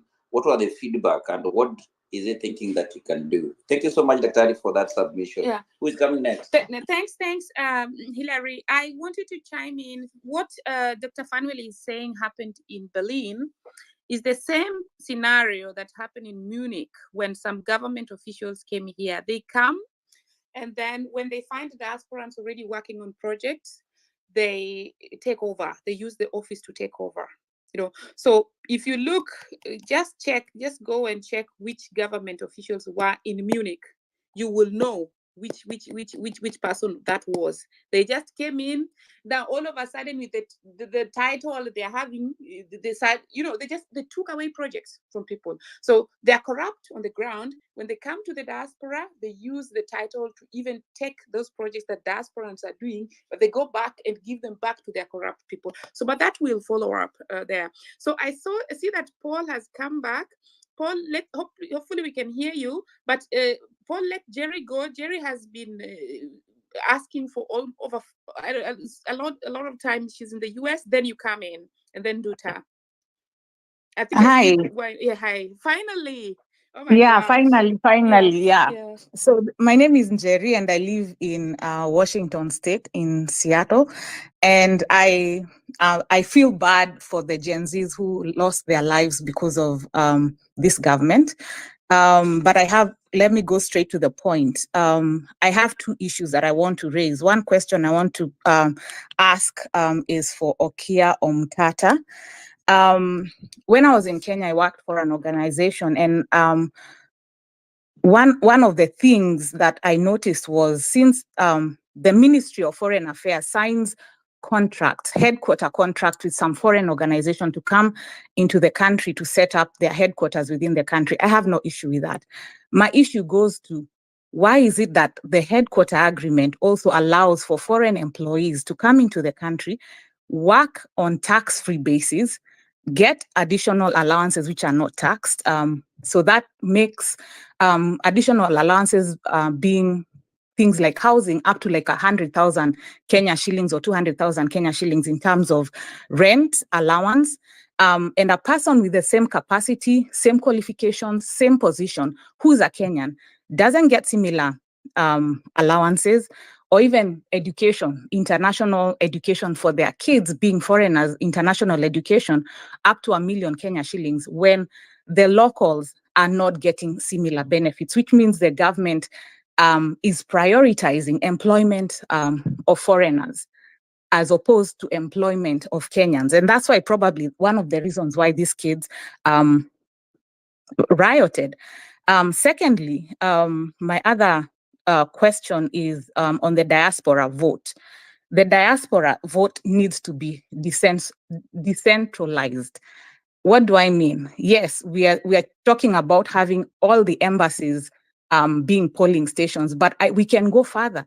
Like where I'm at right now, we've got Kenyan churches, and when like the ambassador is coming to, let's say, Seattle, he contacts the local pastors, and the local pastors mobilize people to come and meet with them, or meet with government officials or whoever is coming to see us from Kenya. Some of these churches are literally have been bought by Kenyans, are owned by Kenyans. Can't they register them as polling stations? So that way we can be able to reach more people to vote, as opposed to me having to get a 5-hour flight to go to Washington, D.C. to be able to vote. I have to go with my kids. I can't leave them at home. Cost of accommodation, Uber, and all that cost me like $3,000-$4,000. That disenfranchises me as a voter. I don't think I have anything else to add. And thank you so much for this forum. So thanks, Jerry. You brought out a point that actually also touches on many other diasporans. They're expected to incur a lot of costs while voting, and that should not be the case. So many diasporans, as we are here, and I'm glad you're resonating with the point, and the other organizations that have spoken about that, they really want, because it's a constitutional right of the diaspora to vote, they really want to see that happen. And so the government, this point, as they listen in, the point, the message to the president at this point, we want to exercise our voting rights, and we need more the embassies. Yeah, thank you. Paul, why not Africa and then Nduta? Thank you so much, Marge, Hillary, for hosting a very informative space. As I was listening, I realized that most of the situations or most of the issues our people were talking about are usually based on a simple thing. There is no consequence for negligence. This is why almost each and every one of you has mentioned corruption, right? Because there is no consequence for negligence, people just do whatever they want, well knowing no one is going to punish them. The other issue is our level of transparency in African politics is very blurry. We need our politicians to start being transparent. In fact, I suggest that before someone decides to stand for any position in office, number one, they need to be tested, their mindset, their head. Because some of them reply things to you when you are asking them for, or when you're trying to get them on accountability, and you wonder if these people deserve to be in the offices they hold. And then number three, there is an issue, someone's borrowing money from the West. We are the only group of people in the world who always claim that we are backwards because of colonialism. But then again, we run to the same people who we colonized us to give us solutions to our problems. In fact, some politicians who you call presidents go in those countries to be taught about Africa. Can you imagine that? Even during the protests, I've said this before, some accounts were tagging the ICC to take action on the children of Kenya. When I say children of Kenya, that includes Ruto too. This is almost everywhere. Now, it is like telling your neighbor who has the most violent, unpunished kid to help punish yours. The same ICC that is not punishing anyone else is the same ICC you are tagging to punish your children. When you have the capacity to punish your own children.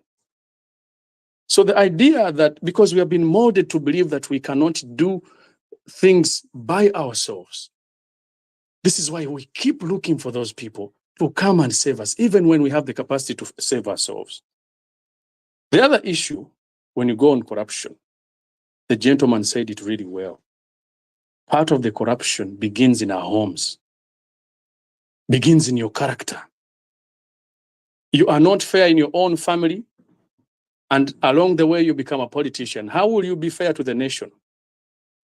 So he was right when he said we need to check ourselves, regardless of where you are, as long as you are African. In Uganda, the president once said, economy will fall if corrupt people are punished. But somehow, people are still greeting him with both hands. In Nigeria, a country that calls itself the giant of Africa, they don't even have an airline. How can you be a giant when you need Egypt or Ethiopia to take you to your home? That is what I call the illusion of strength. Then the government of Finland, someone talked about it, and he was talking about the salary of their leader. It is true. But one day I was in Tanzania, and I met one journalist who had flew in that country to see with their minister to oversee the opening of schools in that country. And I'm always asking myself, so much resources, we are so rich, but somehow we are always looking for handouts from countries that are supposed to be dependent on us.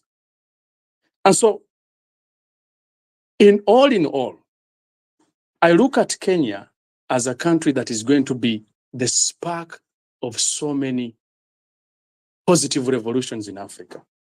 This is why it is important for anyone anywhere in Africa to play a keen role and to pay keen attention to what the Kenyans are doing.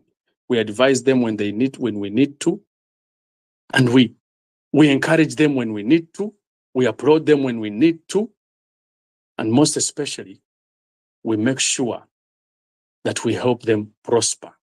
My last point, isolate those people who do not have the interest of the country. Isolate them.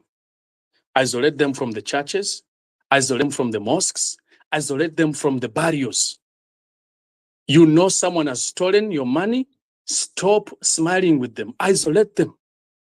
It's like you have a violent boyfriend, and you think the solution for the violence is to get married to that boyfriend.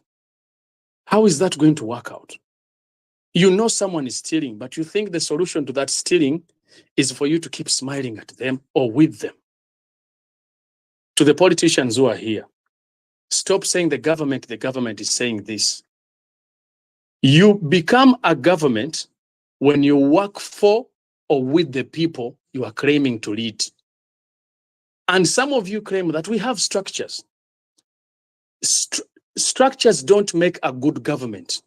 The results of the structures are what make a good government. And so we need results.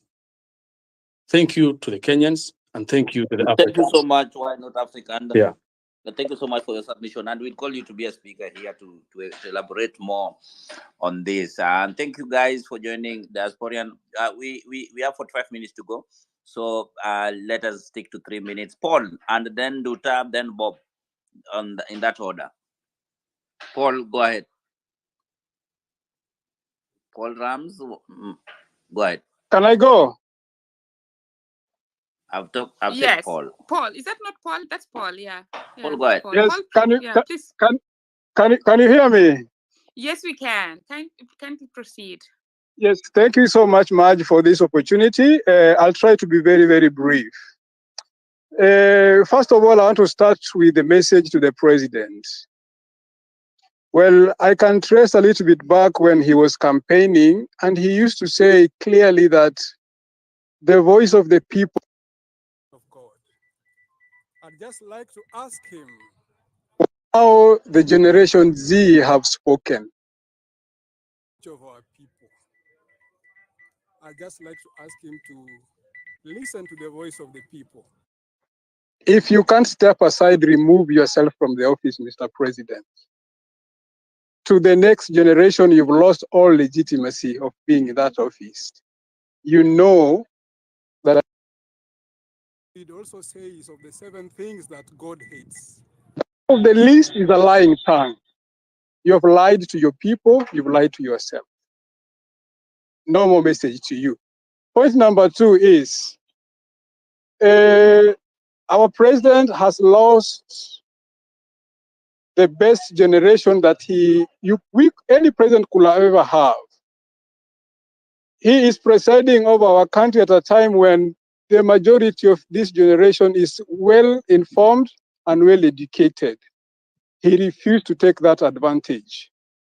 Look at the potential of this generation now, and look at the potential of our country. He still laments about our first and second presidents. While at this particular hour when he's president, 50 to 60% of the young people are PhD holders or maybe degree holders. But he still claims that, or I'm still paying for whatever Kenyatta and Moi did. When Kenyatta was president, how many people were graduates in our country? If you look at the potential of young people, especially those of us that are in the diaspora, do we see the effect of our remittances to the country? Do we know how much, if that money is put together, how much it can be able to do? Look at us and how much we spend in the country, how much we send to our country there. What do we get in return? What do we see this money doing? We know what happened with the Eurobond. Let me not get into that. My last point is this.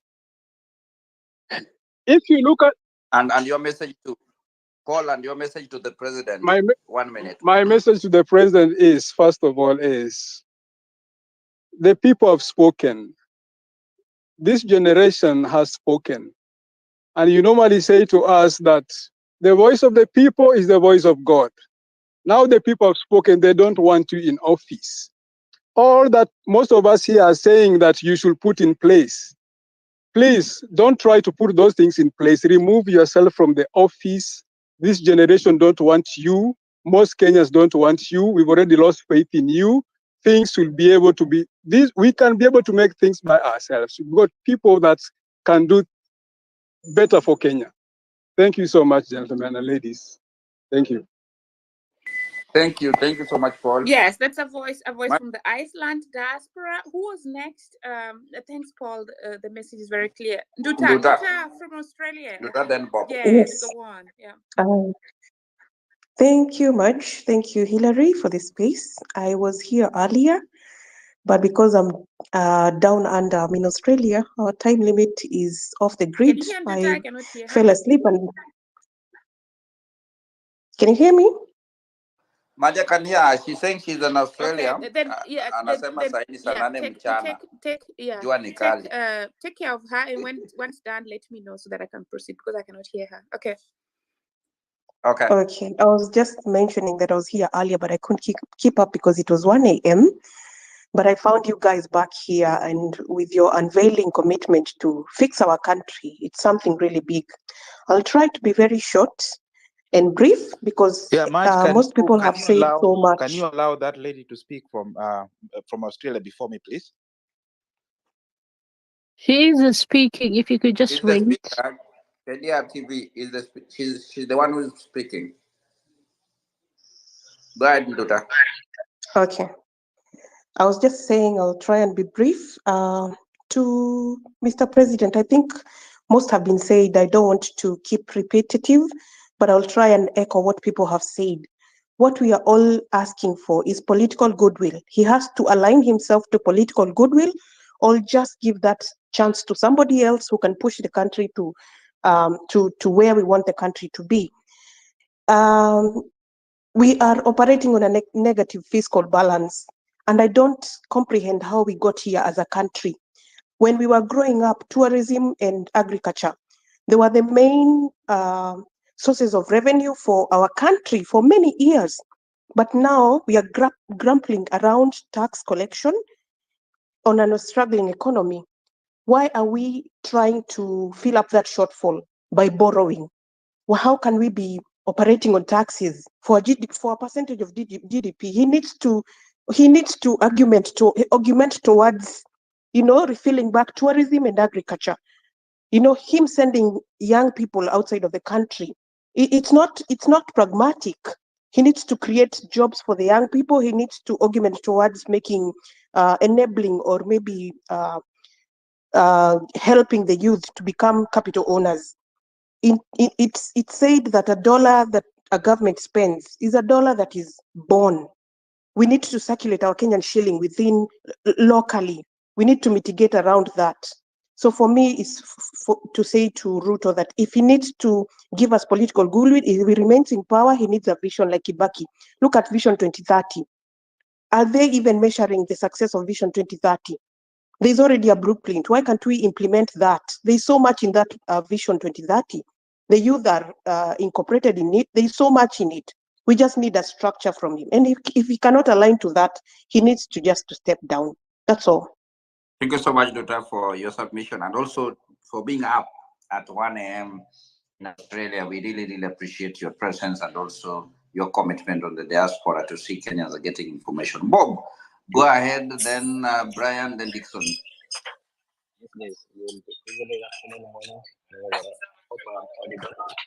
Bob, hatuwezi kukusikia, sijui uko wapi. I hope you can hear me now, right? Because yeah, there's a headset thing. Anyway, guys, thank you for this opportunity. I have 2 or 3 things I just want to pass by in the coming to. Can you hear Bob? I cannot hear him. Okay. I can hear you. Okay. I can hear I think you. someone is now Okay. trying to tamper with my mic, but we're at the end almost. But I had Nduta last minute. Yeah. Okay. Okay, guys. So, yeah, ahead, Bob. I'm Thomas Bob. I'm based in Greece, actually, but I'm mostly home usually because I have a business there. I requested the mic because I wanted to mention 2 or 3 things. Where one, guys, we can invest back home successfully.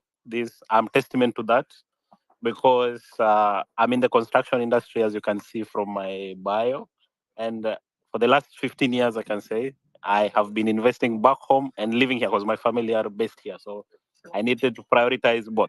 And if we invest only home, we can invest as diasporans.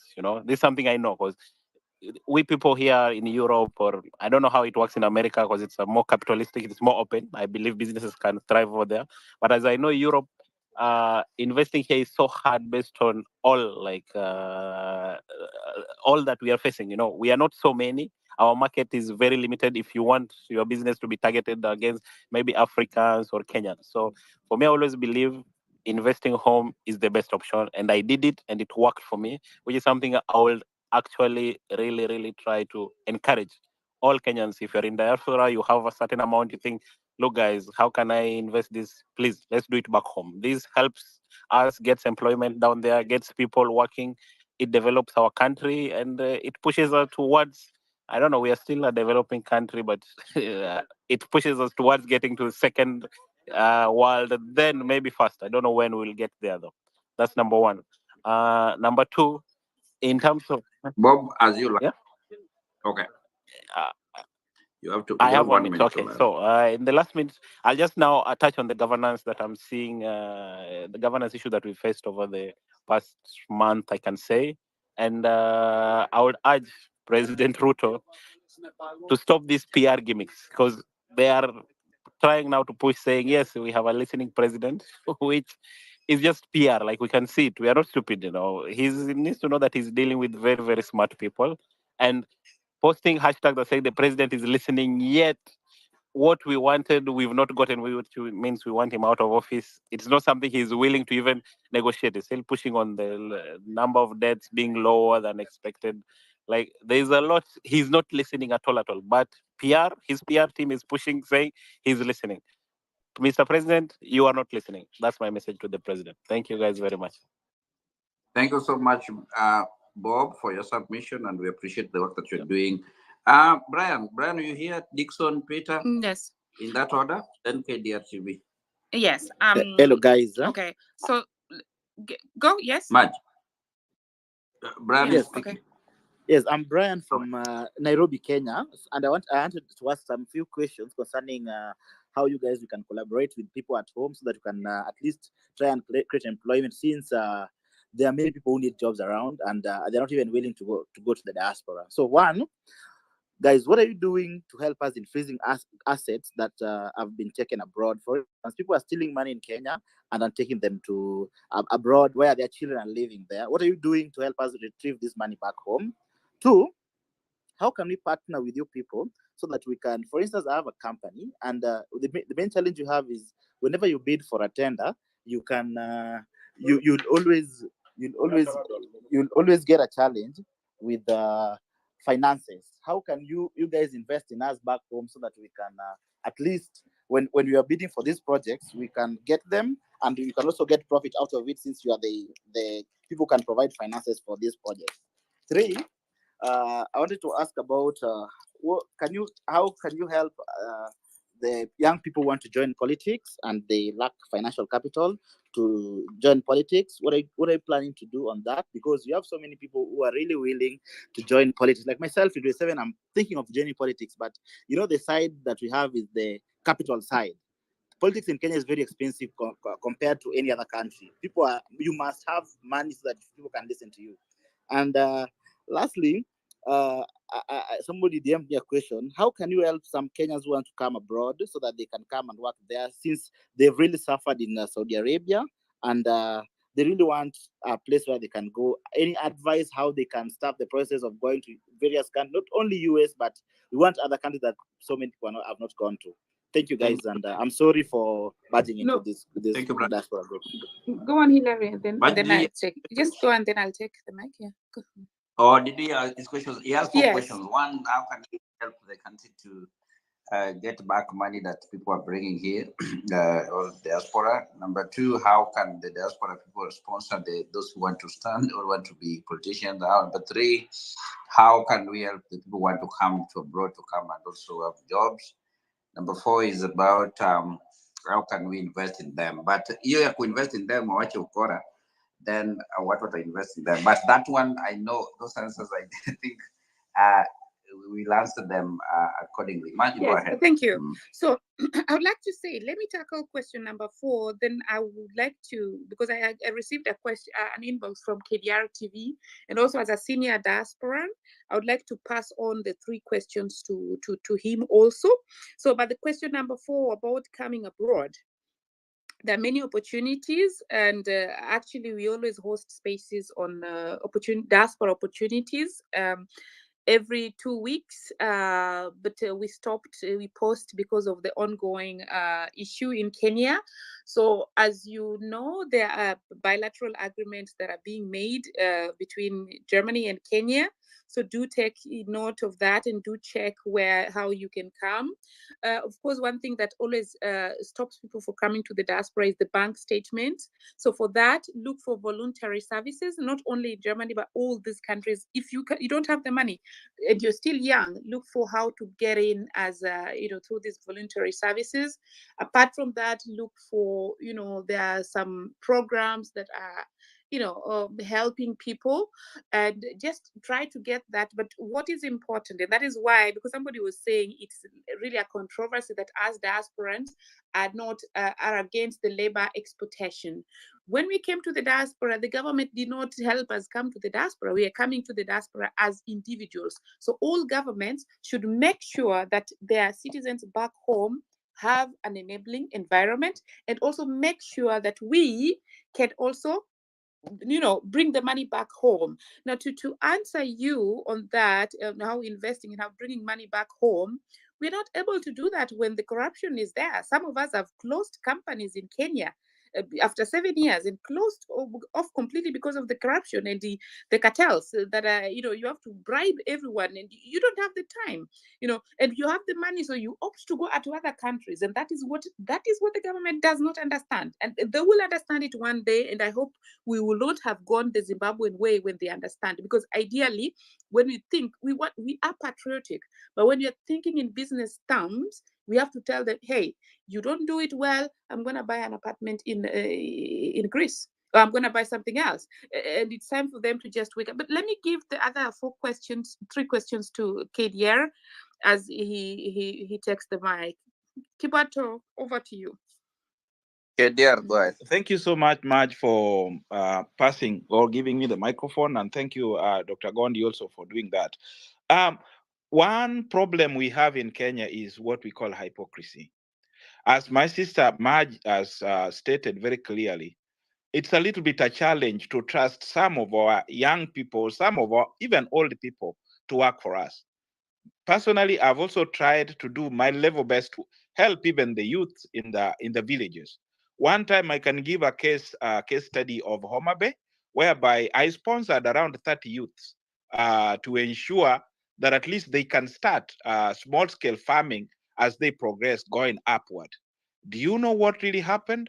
These youths, during the harvest time, let me call it, it was a clandestine movement.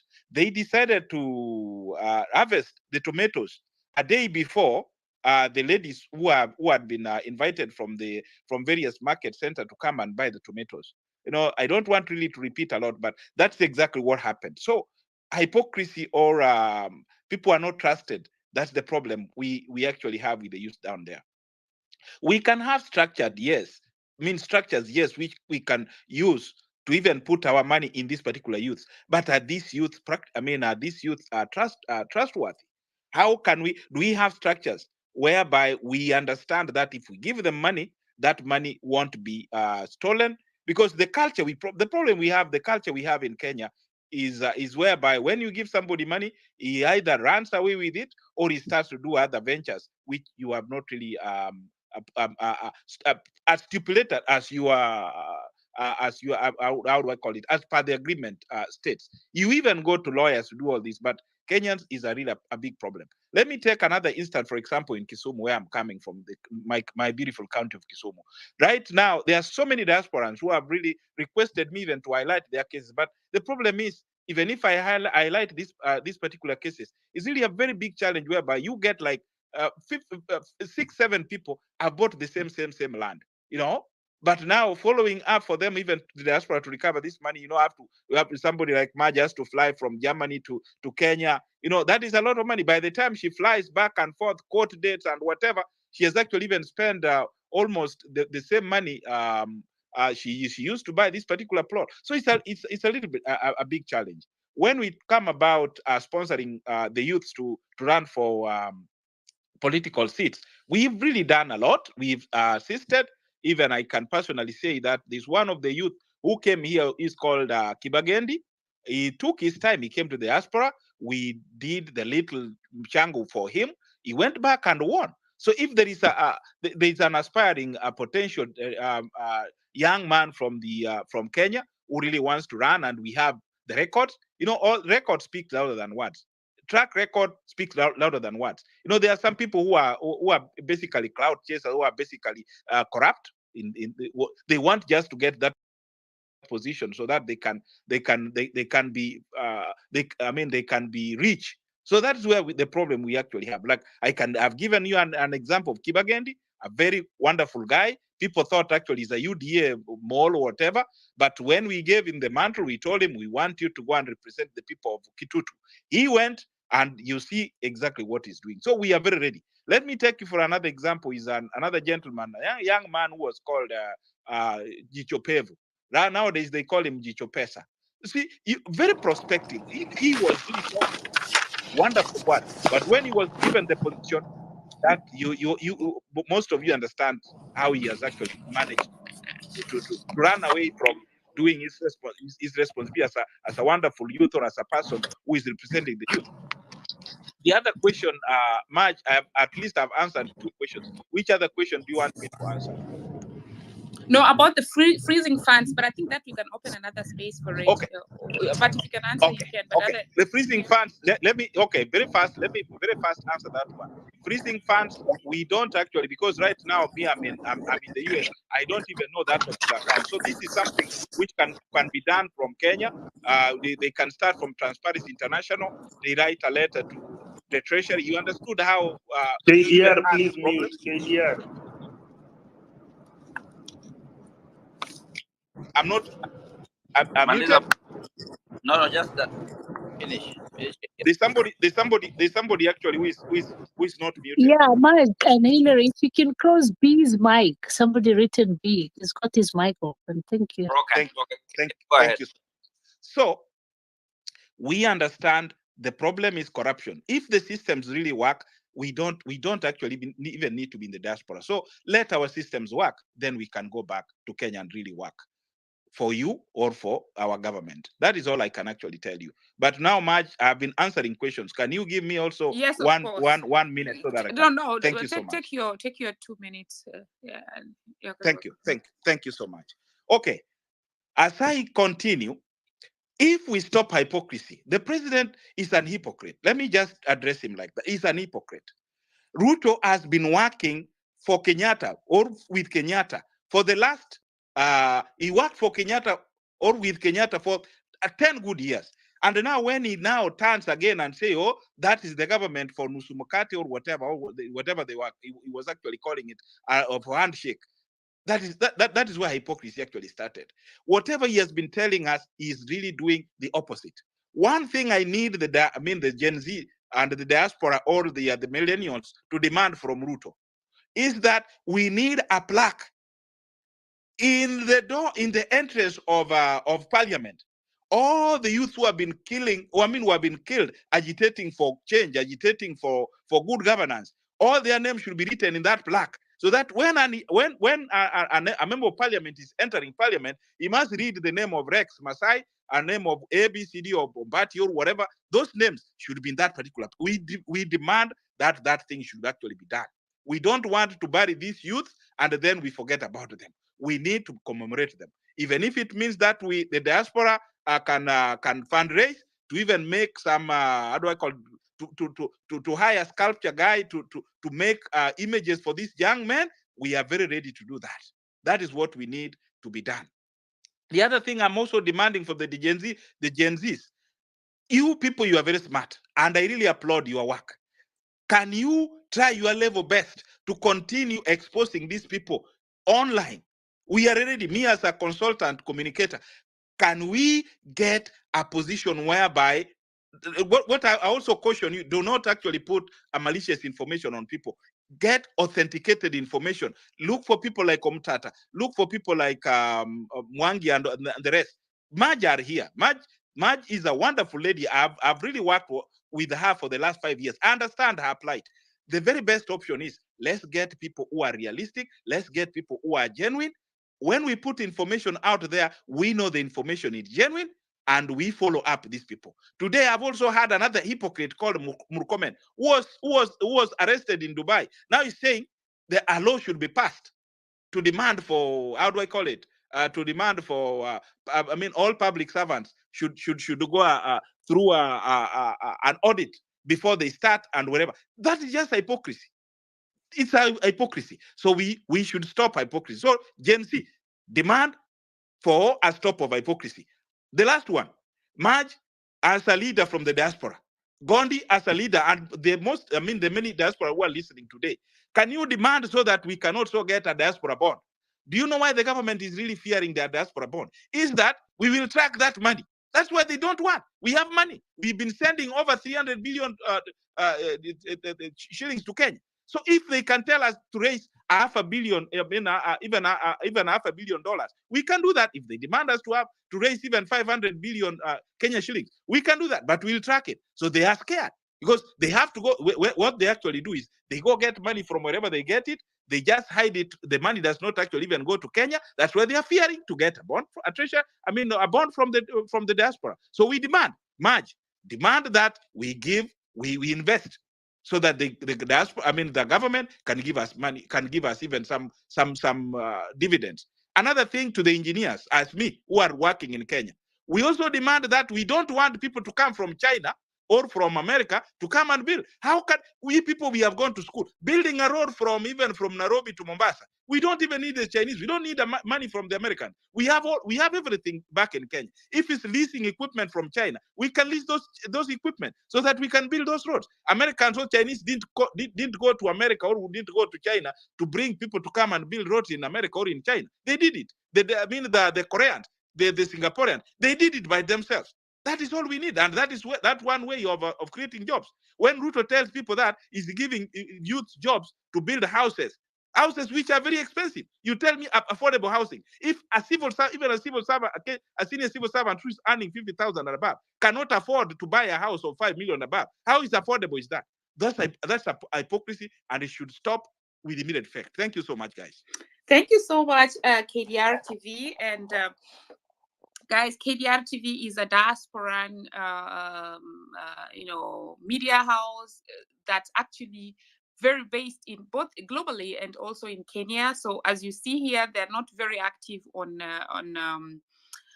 X, but they're very huge in Facebook and YouTube and other channels. So do follow them, and they have experience also. They investigate. And KDR News, please also help us counter check the numbers of deaths there, and be our eyes on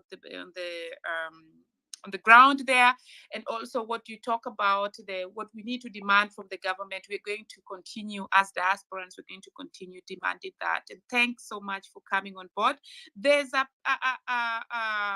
user from China who says it's 3 a.m. I added him, but I still cannot see him. Hillary, can you check? He's called Safar Alpha. He went to sleep. He went to sleep. He's not around. But I added him. Okay, I'll just tell him that. Let me check, but I can't see him. Let me just check. Okay, so guys, we are winding up at the top of the hour. So for all those who are requesting for the mic, BK added you and you're dropping. So those who are still requesting, if you live in the diaspora, please wave so that we can add you as we close. Just wave. Otherwise, you're not going to add any more speakers. So if you in the diaspora, wave and we add you. Otherwise, Morocco, you're still on there. Okay. Gregory, you'd spoken. So BK, let me try to add you. Yeah. And I see another person that said in the diaspora. Fanuel, you would spoken. And I think Simba had 1 more minute. I will add him. But then after that, we close, please. Okay. So Hillary, who was next? Okay, Dixon was coming next, then Kiara, then Jambo. Kingston will come later. Dixon, go ahead. Dixon Maraya Pili. Dixon, third time. Okay, Peter, Kiara. Thank you. Can you hear me? I can hear you, bro. Yes. Great. Thanks much, and Hillary, for hosting us, and for everybody for joining this revolution. I've been following this from Germany. I've been here for 3 years, relatively new, and I will start with my feedback to the president. And my feedback is very, very simple and clear. And I would say this, that Kenyans have looked at your scorecard for the last 2 years, and they have lost confidence in you, because the moment you are given the authority to be the head of state and the head of government, you are given 2 things: 1, the constitution, and 2, the sword. The constitution, all you needed to do was to implement it, and the sword was to protect us from outside aggressions. What you've done for the last 2 years is that you have not only failed to implement the constitution, but you've also used your forces to kill peaceful protestants. So my scorecard to you is simple: that you have failed Kenyans. Kenyans have lost confidence in you, and you should just do the right thing. Just go. That is my simple message to the president, that you don't have any way that you can redeem yourself. Whatever you're trying to, bring up some funny task forces that are even unconstitutional. please just go. Let Kenyans elect someone whom they think that will take us to the next level. And only two things: implement the constitution, like Okiomtata said, and number two, just protect us from external aggression. That's my feedback to the president. We have lost confidence in you. Just go. Thank you, Kiara. Simba. But we are trying to run with time. Yeah, so that's all from me. Thank you Yes, for, of course. for Yes, your of time. course. Yes. Yeah, yeah. Simba, 1 minute. I think you dropped. That's why we are adding you 1 minute. Simba. Simba, second time. Yeah, thank you for this the second chance. I know I have just my 60 seconds to chime I in. think he's not able to speak. Or can you hear him? Can you hear me now? Okay, You then, can't hear me? yeah, then Go ahead, finalize with him. Simba. Yeah. Can you hear me now? Yep, you're okay. Okay. Yeah, thank you for giving me the second chance to chime in on this wonderful conversation. I hope we can have another sitting, another sessions coming soon. But I just wanted to say a quick message to the president. I think the country is running on fumes. That is one thing that nobody's telling him. The sink is shipping. The ship is sinking at a very rapid pace, and he needs all hands on board. And even us in the diaspora, there's the elephant in the room, which I'm not sure anybody has mentioned. But the reality is that there's now the rise of the far right, which is actually a very, very huge phenomena that we need to watch out for, which might make life for the rest of us in the diaspora difficult, if not untenable, depending on where you are. You've seen that in Germany. I'm in Germany, just like some of the others, just like Maj. You've seen the rise of the right in France. You've seen the rise of the right in the Netherlands, and so on and so forth. My main thing is I just want to tell the president, instead of exporting manpower, we need to use this manpower that you're trying to export. Hillary and Anna, let me know once he's done because I cannot hear anything. Yeah, I will. Yeah. Okay. Can you hear me now? Can you hear me? Can you go ahead? 1 minute. So, wrap up. Yeah. So I'm just wrapping up and saying, please, before you export manpower out of the country, we need this. We need all hands on deck. That is just my central message to the president. We need all hands on deck to be able to rebuild to be able to rebuild this country. By exporting manpower, you are helping building other countries. Using the same manpower that you need, you're actually creating a deficit in that country. What we should be doing is repatriating some of the best Kenyan talents, some of the best Kenyan brains that are all over the world. 3 million plus wonderful minds should actually be that should be the engagement, trying to bring back some of these wonderful minds instead of exporting them. Thank you for giving me that chance to share my 2 cents on it. Thank you. Time is running so much, and we are requesting that if we can, well, if you hear somebody said what you want to say, is okay. Just keep it for next time, because we have all these spaces all the time. Maybe today we will not manage to have everybody on board, but we are keeping time. We have 11 minutes to go, but everybody who and the speaker gonna talk at least. Jambo, go ahead, then BK. Thank you so much. Thank you so much, Hillary. My name is Collins Kingasia, and I really appreciate this platform and the opportunity that I've been given to discuss these issues that are affecting our country, Kenya. Much respect for Senator Okiomtata for being a real patriot who wants the best for the country through the rule of law.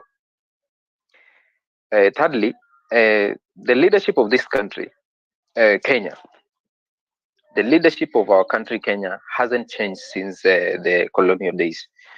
The difference between then and now is just time and the new constitution, 2010, that has been so difficult for the leadership to implement.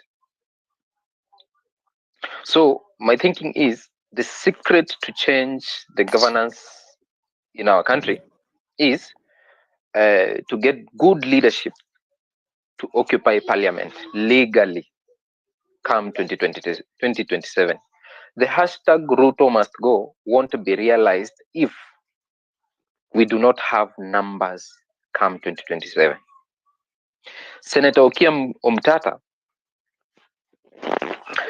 uh, won't do this alone. He cannot change these policies alone in being in parliament. He's the only sober senator we have in parliament. So he needs numbers. We need to help him fight this rogue system.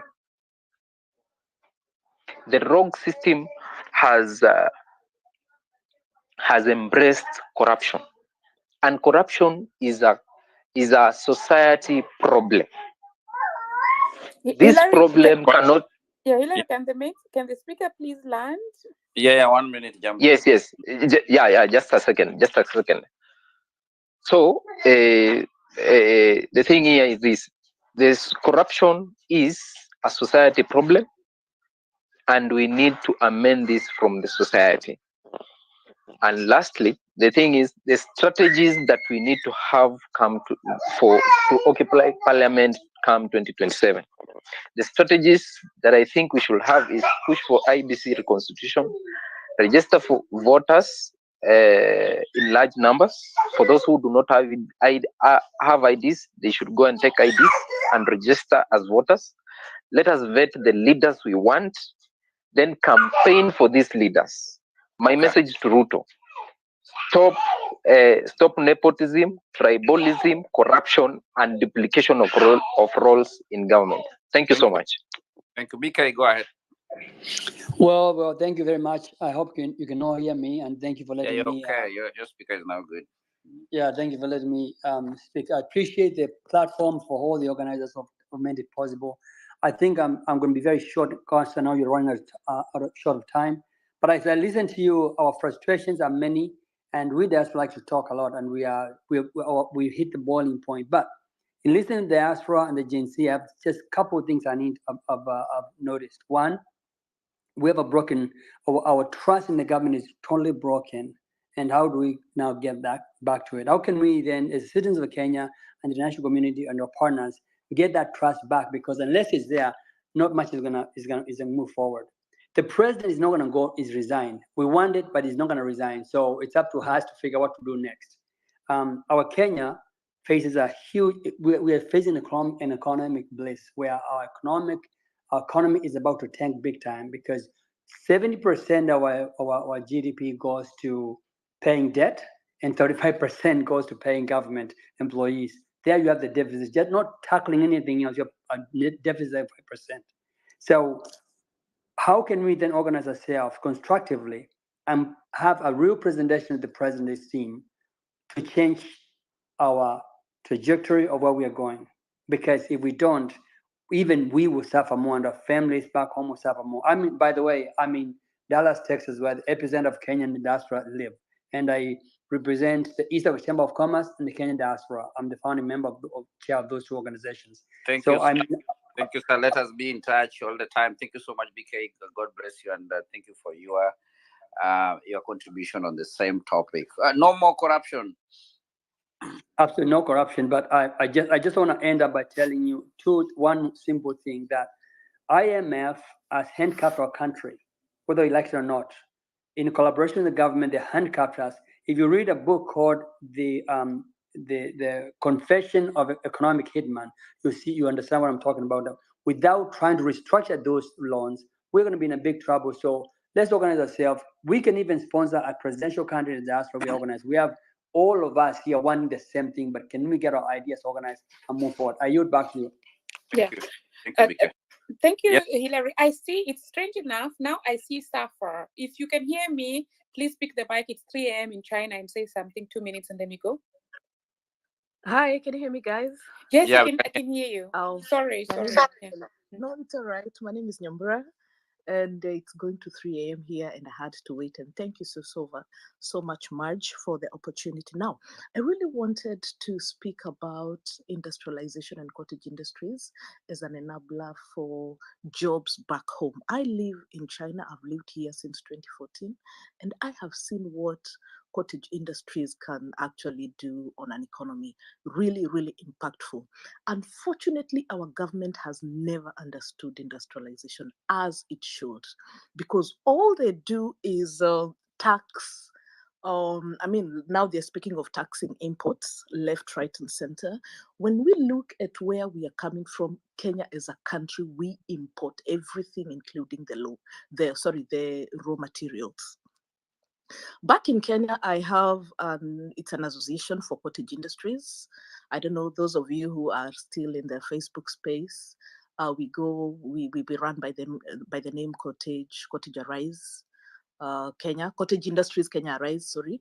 And this is where we aggregate. It is an informational platform for people in cottage industries. And when you get to listen to our people, we have a lot of problems. Kenyans really want to do something. Kenyans really want to manufacture, but the government really, really raises the entry barriers to industrialization. So what I feel is that as a people in diaspora who are looking to invest, if we are able to invest in these small cottage industries back home, it is going to be very impactful, and it is going to really push our government into making the correct decisions that support manufacturing. I want to be so brief. Thank you so much. Thank you so much, Nyambura, and thanks for staying late until this time. I wasn't able to see you through the main handle. I think somebody is tampering with it once again.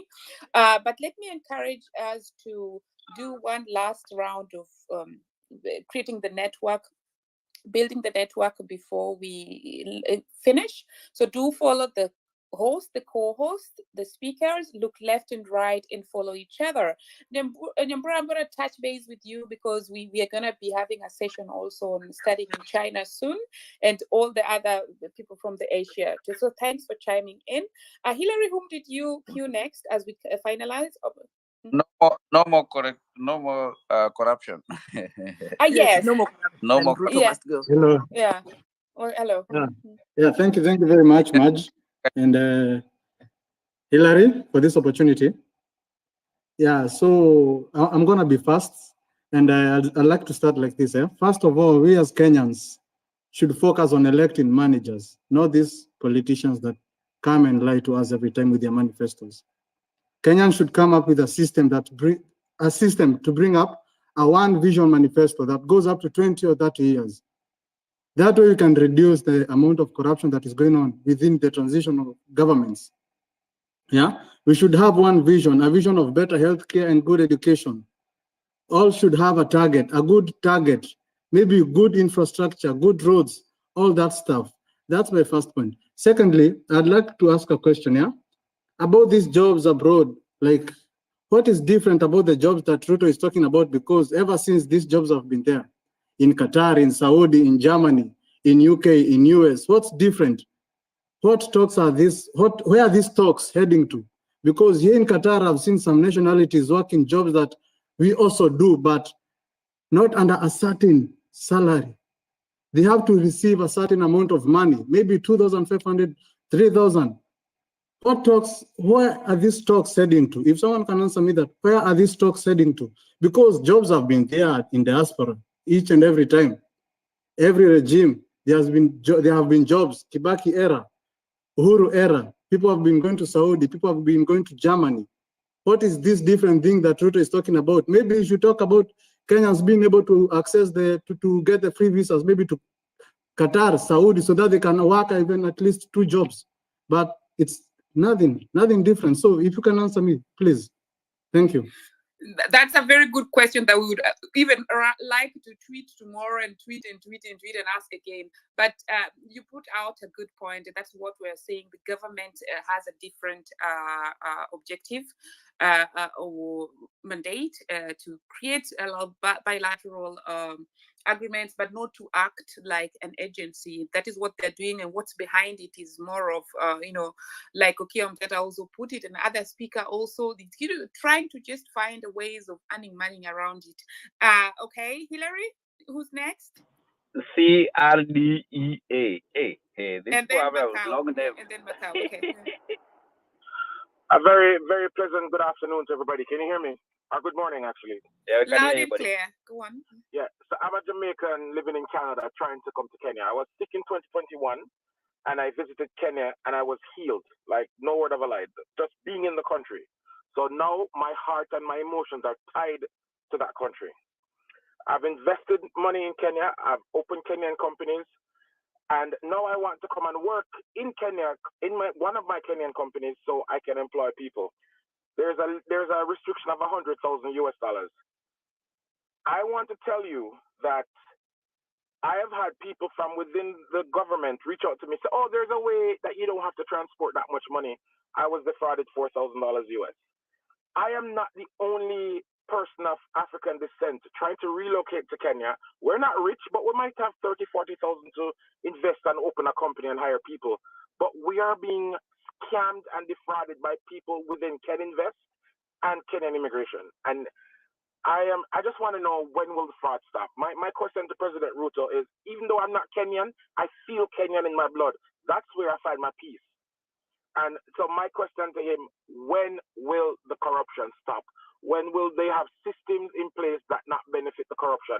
I had somebody from KRA want to sell me a KRA pin, a personal pin, for $1,500, and then I have to pay $500 every year to maintain the pin. That is what is going on. I'm not alone. There's tons of people like me who want to come and invest in Kenya. We are Pan-Africans. We're not exploiters, but we're being exploited. Thank you. Thank you. You bring up really very serious issues, because so far I know the KRA pin is free of charge, and somebody trying to, that's the extortion that happens.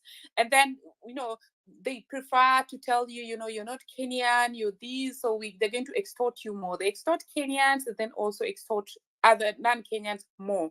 So that we need to follow up on. We will do that. Do follow also on the main handle there. Then if you share the details, we can follow that up on that. In KDR TV, I would like to request for you to also investigate and have something published on that, so that we can support them, because we cannot have people coming into Kenya and wanting to invest, but they're met with such corruption. Hillary, help me here. Not only that, Marge, if I might just add a little bit. Not only that, Marge, we've seen, especially where I am living in Malindi, Kilifi County.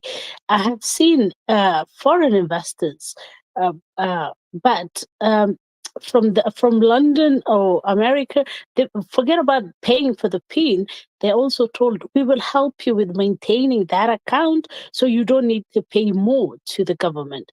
Then you pay them, they put some whatever, they find loopholes for you not to pay direct, dodgy ways that you can claim you've not made any money or this and that, and then you pay them, which is really, really bad. So maybe also look into that. Thank you so much, Hannah, for chiming in. Macau, let's go, and then we have closing remarks. Macau. Thanks for everybody who organized this, and thanks for letting me speak.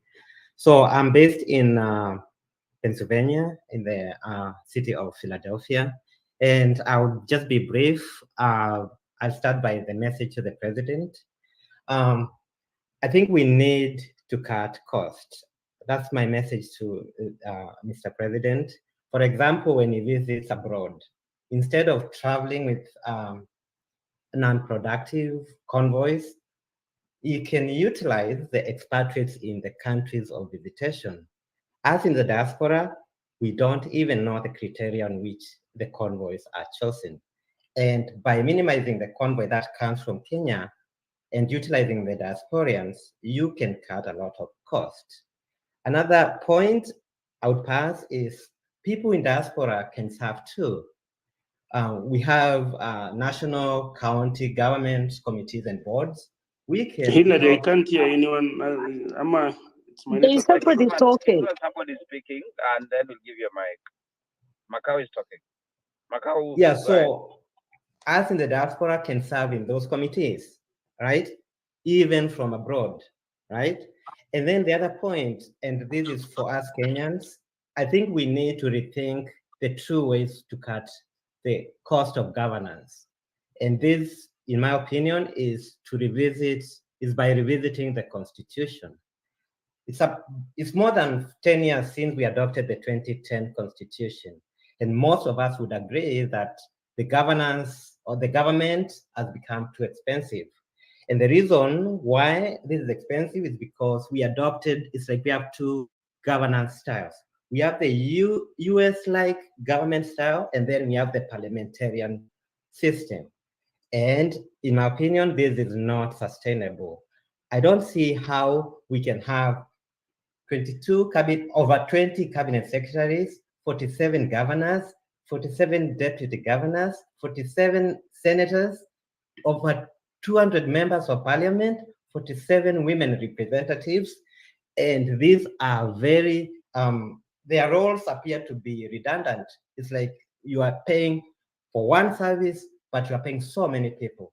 And this, in my opinion, that's why the governance is not very sustainable. Big government is overly expensive, and I think is contributing to the downfall of our country.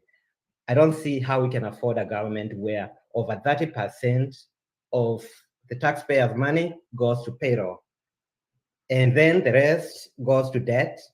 Where will the money for developing the country come from?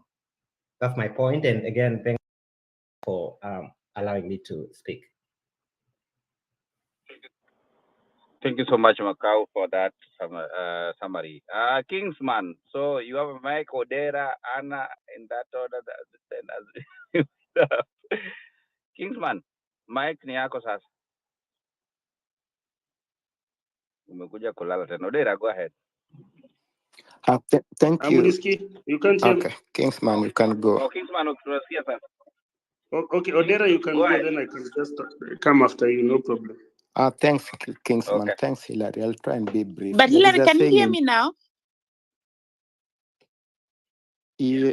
Yes, Maj, I can. But I think I cannot hear Odera. Then let me listen from the other handle again. Okay. Oh, okay, Odera did better. Yeah, there is a saying in Kiswahili, kanzu mpya but sheikh ni yule yule, you know.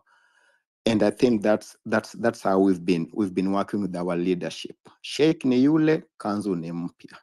Na tukimbandika kanzu mpya, tunafikiri tuko na sheikh mpya, you know.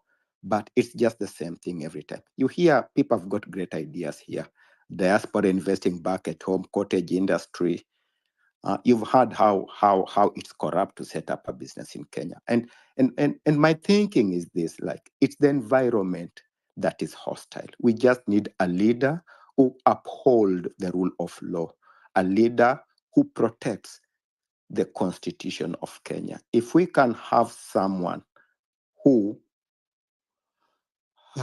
this is hard sometimes to say, but yeah, sometimes I really feel bad for my country. But if we can have someone who has respect for the Constitution, we've got a beautiful Constitution. We've got a working Constitution. We just have leaders who abuse the Constitution day and night, you know? Even if we increase the number of voters, but they still steal the vote, what's the point? You know? If we have elect an executive who has the treasury in their pocket, then what's the point? I've never understood why the executive runs the treasury, you know? And from that point is where this guy controls everything. Money to the judiciary, you know? He denies judiciary the budget it needs to run its affairs. He keeps threatening the county governments, we're not gonna send you money. Sometimes they hold money to the county governments, make them suffer, make them beg before they send them in bits.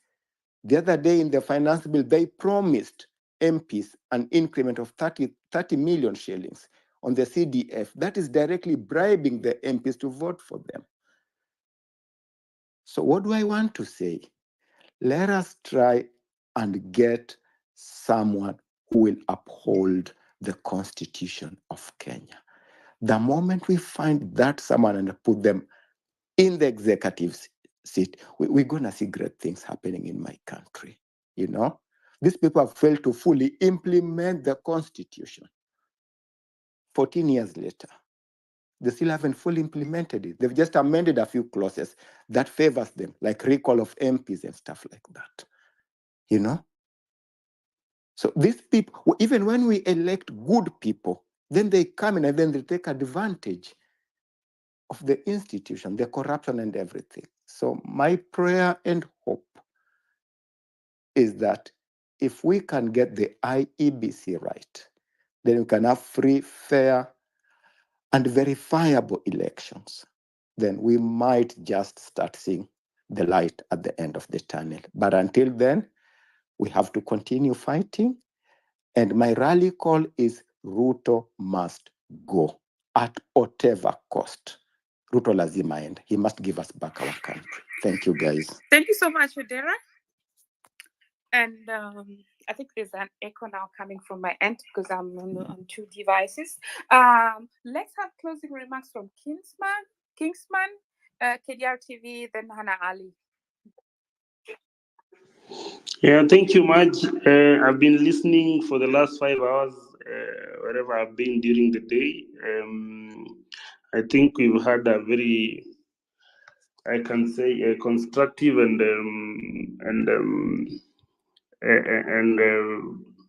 a productive kind of conversation for the 5 hours that I've been listening to you people.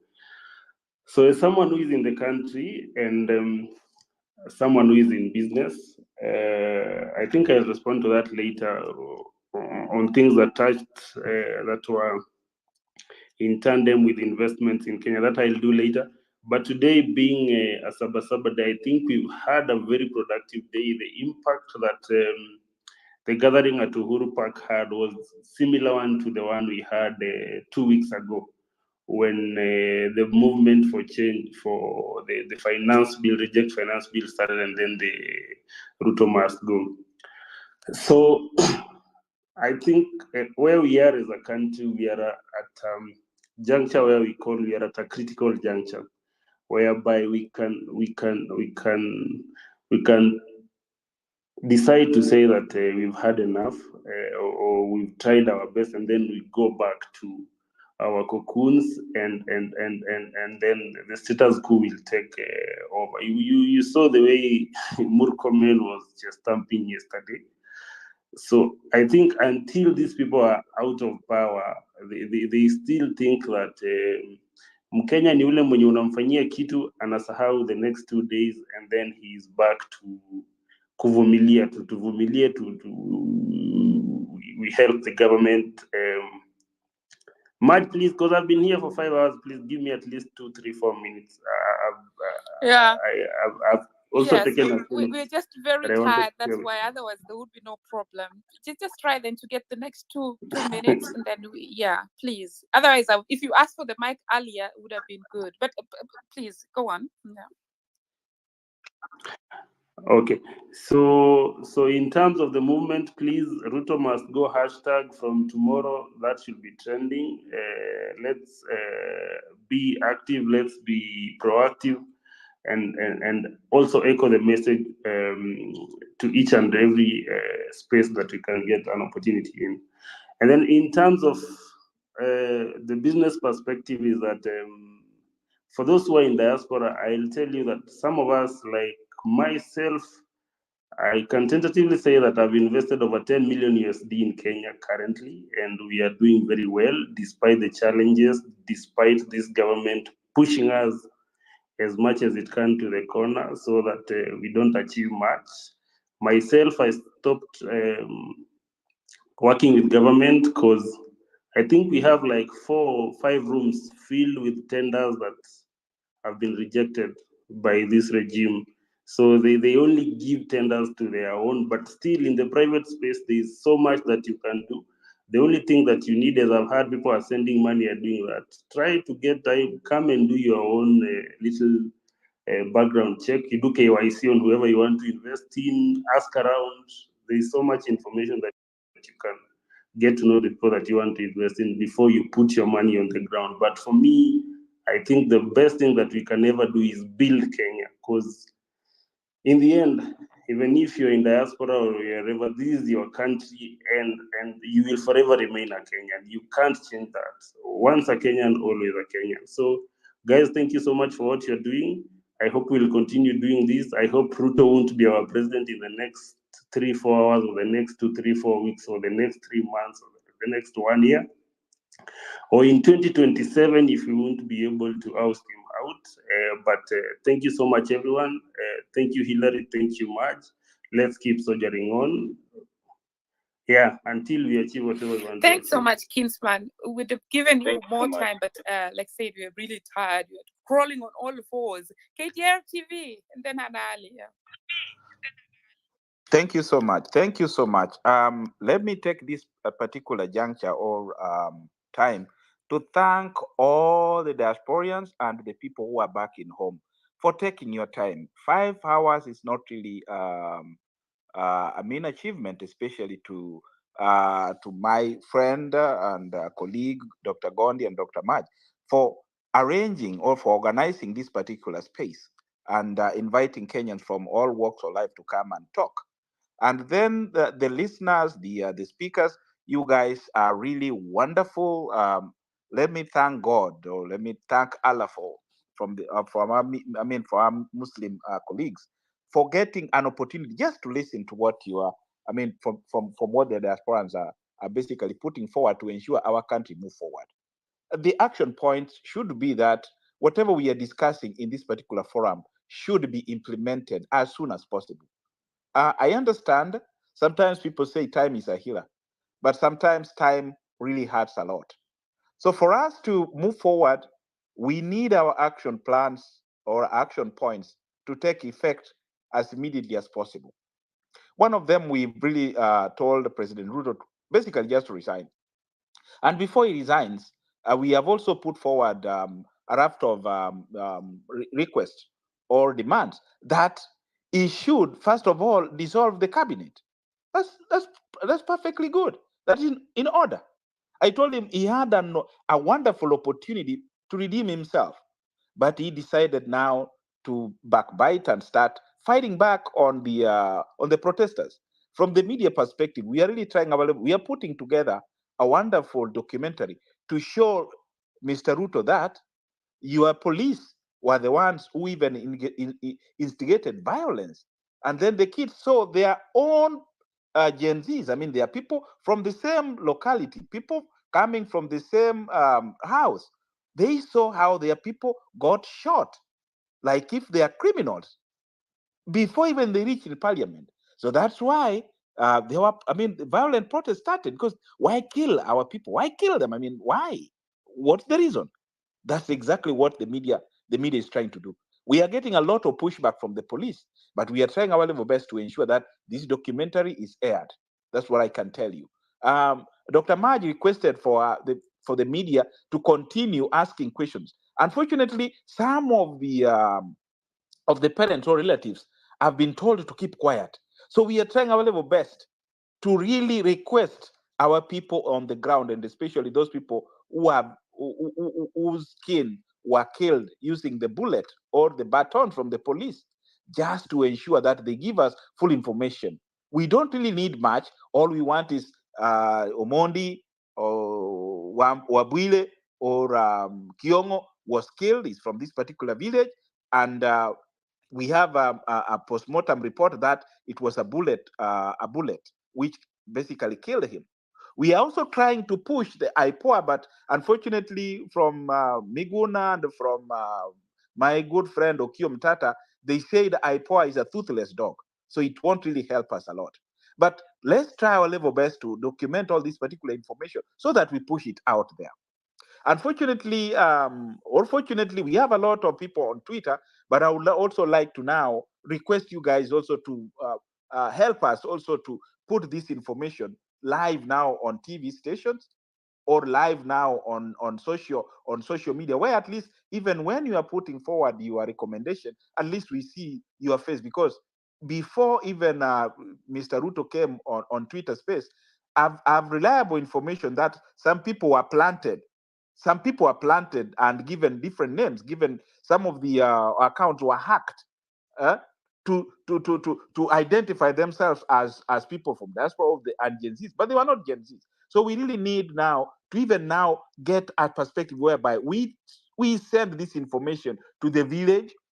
Are you getting it? To the village, to the local market area, so that we can start telling people. You know, most of the young people are complaining that for them to run as MPs is really very expensive. So we want really to make it very easy, like they do it in America, whereby it's the people. When you say you want to run, but it's the people to campaign for you, not you to buy people. That is another step we really need. Now the Gen Z should step ahead and say, we think you can be a good leader. Somebody talked about a manager coming forward to rule Kenya, or for MPs to be managers. That is exactly what we really need now to really focus on. The diaspora continue hitting the nail on the head. Unfortunately, some of the diasporas, I can tell you for sure, are the corrupt people. We can tell you, very corrupt indeed, very, very, very, very corrupt. So can you also pinpoint or unravel or tell people that these people from if it's Engineer Kebwato who is speaking right now is a corrupt person and is dealing with the government and actually doing the worst, please point me out. That is now what we really need. Let's point out also, let's pinpoint the churches, the individuals, the pastors. Let's put them out there. If it's Reverend Viong or who, put him out there and say, this person is taking money from the government. We need all that. The list of shame, yeah, they call it list of shame. Can we actually be in that particular situation and point out these people, yeah? Unravel them. Then we'll move forward. Then I'm also demanding, this is my contribution, Dr. Maj and Dr. Gondi, can we try our level best from the diaspora also to have our own draft of demands that saying, right now we can't actually recall the MPs, but we have the Cherera 4. I'm talking of the IBC. We had the Cherera 4 who were hounded out of the office unceremoniously because the MPs who were hounded Cherera 4 out of the office are basically, they were singing the tune of the president because the president had a negative or an attitude towards the Cherera 4. These people were clean. So we demand that if we can get an MP who can write a motion to go to parliament and recall these people because they were hounded out of the office. If we have 4, we're only looking for like 2 or 3 people, then we have constituted the IBC, then we can continue recalling the MPs. We need them to go. If the president cannot call a snap election, this is one way we can go ahead. Because, by now, my brothers and sisters, if we start now the process of hiring people of IBC, there are a lot of political interests. So we don't want this particular political interest. The political interest can continue, but if we instead the Cherera 4, who are really saying the election, even if people saying Ruto got so many votes, I can tell you very sure that election is contested. The 200,000, we don't know how they did the tallies, and then it was given the president. I'm not defending Odinga, or I'm not defending who. What I'm trying to say is that let these people be accounted for. Let the Cherera 4 come back to the office, then we can start from there. Without that, my brothers, public relations, I've done public relations. It will be like this till 2027, and in 2027, there is no guarantee that you'll actually remove Ruto out of the office. Even if all Kenyans vote for him, even if all of them vote for him, he'll still look for ways and means of putting himself in power. That's what I can actually tell you. So for that time, let's act. Thank you. Thank you so much. And you said something that is very important, that let us report all these things. So you as a reporter, I want you do that. When we have people submit their names, and even if you're in diaspora, you are corrupt. But this thing is in DNA. I just wondering, we Kenyans, from the president to the Dr. Mzaliwa Jana, you realize that, hey man, it is so crazy. Anna, your last submission as we went up. Thank you so much. Thank you, Hillary. Thank you, Maj. You've done so much in the past few weeks, and I do really appreciate it. And I think every Kenyan appreciates that hard work. It's not easy to be holding these spaces. It's very tiring. We've been doing this with Maj for a long time, and it is actually very tiring. My last message and submission is this: we've had all sort of things that are not right. So simply put, the system is not functioning. The system is not delivering for the ones on the ground, for what the ones in diaspora. And this should be our main focus, is to get this system functioning again, to get the system to deliver for people. I want to thank all the people who participated in helping, whether it's giving water, whether it's the businesses in the CBD and the locality in the county governments that decided to give water, give food, Kenya Law Society, the doctors, which whom are still suffering. Some of them have not been posted. They've finished their trainings. Today, something amazing has happened, Hillary, in March, and everybody in the space. Today, there were no goons. So ousting the goons worked. Shaming them, telling them we know who is sending these goons has worked. Today, we've seen something that is possible. It is possible to fix this system because we've seen police handing out food for the Sabasaba movement. We've seen a Sabasaba movement like no other before. So this shows that Kenyans are not hooligans. Kenyans are not disruptors. They're peacefully ousting their voices out there, saying that we need a system that is delivering for everybody. So as long as we can get that system delivered, that is working for everybody, for the mama huko ushago mashinani, then it would work for us in the diaspora. Diaspora people, thank you very much for all your contributions, for keeping this movement alive. Let's not forget, we still have a long way to go, and we end with Ruto must go. Let's keep that hashtag going. Thank you very much, Hillary. Back to you, Maj. Thanks, Anna. Hillary, take a go and finalize. Yeah. Yeah, thank you so much. And much me, I don't have much to say because we've been doing these things since we started up to now. So we have said a lot, but we want to thank our people for coming to all these spaces to participate and also to listen and also to give their views. That is very, very important. And we cannot tire to give them thanks. Everybody, your time that you take and sit here more than 4 hours, 3 hours, 2 hours, 1 hour, 10 minutes is so key for us.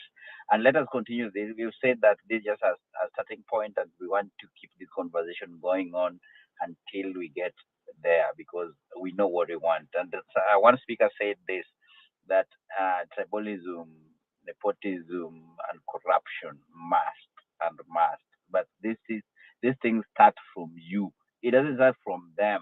If it starts from me, then it is easier for us to end all these things. Otherwise, thank you guys. Thank you so much. Keep it alive all the time. Follow each other last round to make sure that when we have all these conversations, you are there and you're participating. And when you have a space, you have everything, let us know. We'll come there and participate. But welcome to our spaces where check whatever we are doing, check whatever we are posting, and let us have more serious news on these things. Most of the people who are in the media, let us know. Most of the diaspora and even back home, let us get the correct information when we post them so that we can be relevant all the time. Back to you, Marge, and thank you so much. Thank you so much, Hillary. Thanks, everyone, to the speakers who came on board, to all diasporans who came in, or to all Kenyans in Kenya who listened until now.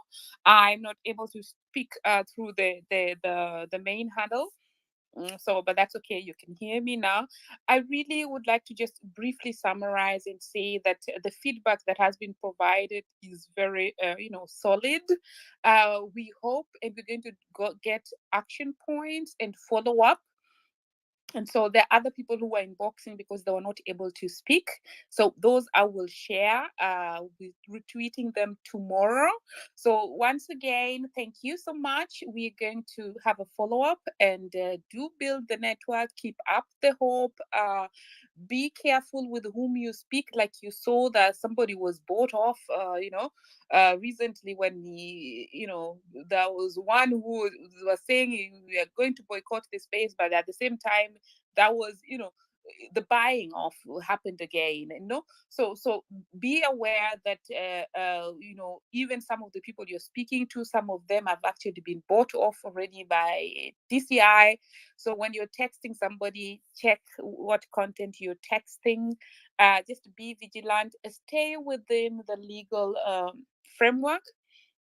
because don't make it difficult for people to come and help you, because when you're arrested, we want to try and help you, and when we're helping you, don't be already in a situation whereby you did something illegal that it's even preventing us to get you out of there. That having been said, I say good night wherever you are, or good morning, and God bless you. Bye-bye. Bye.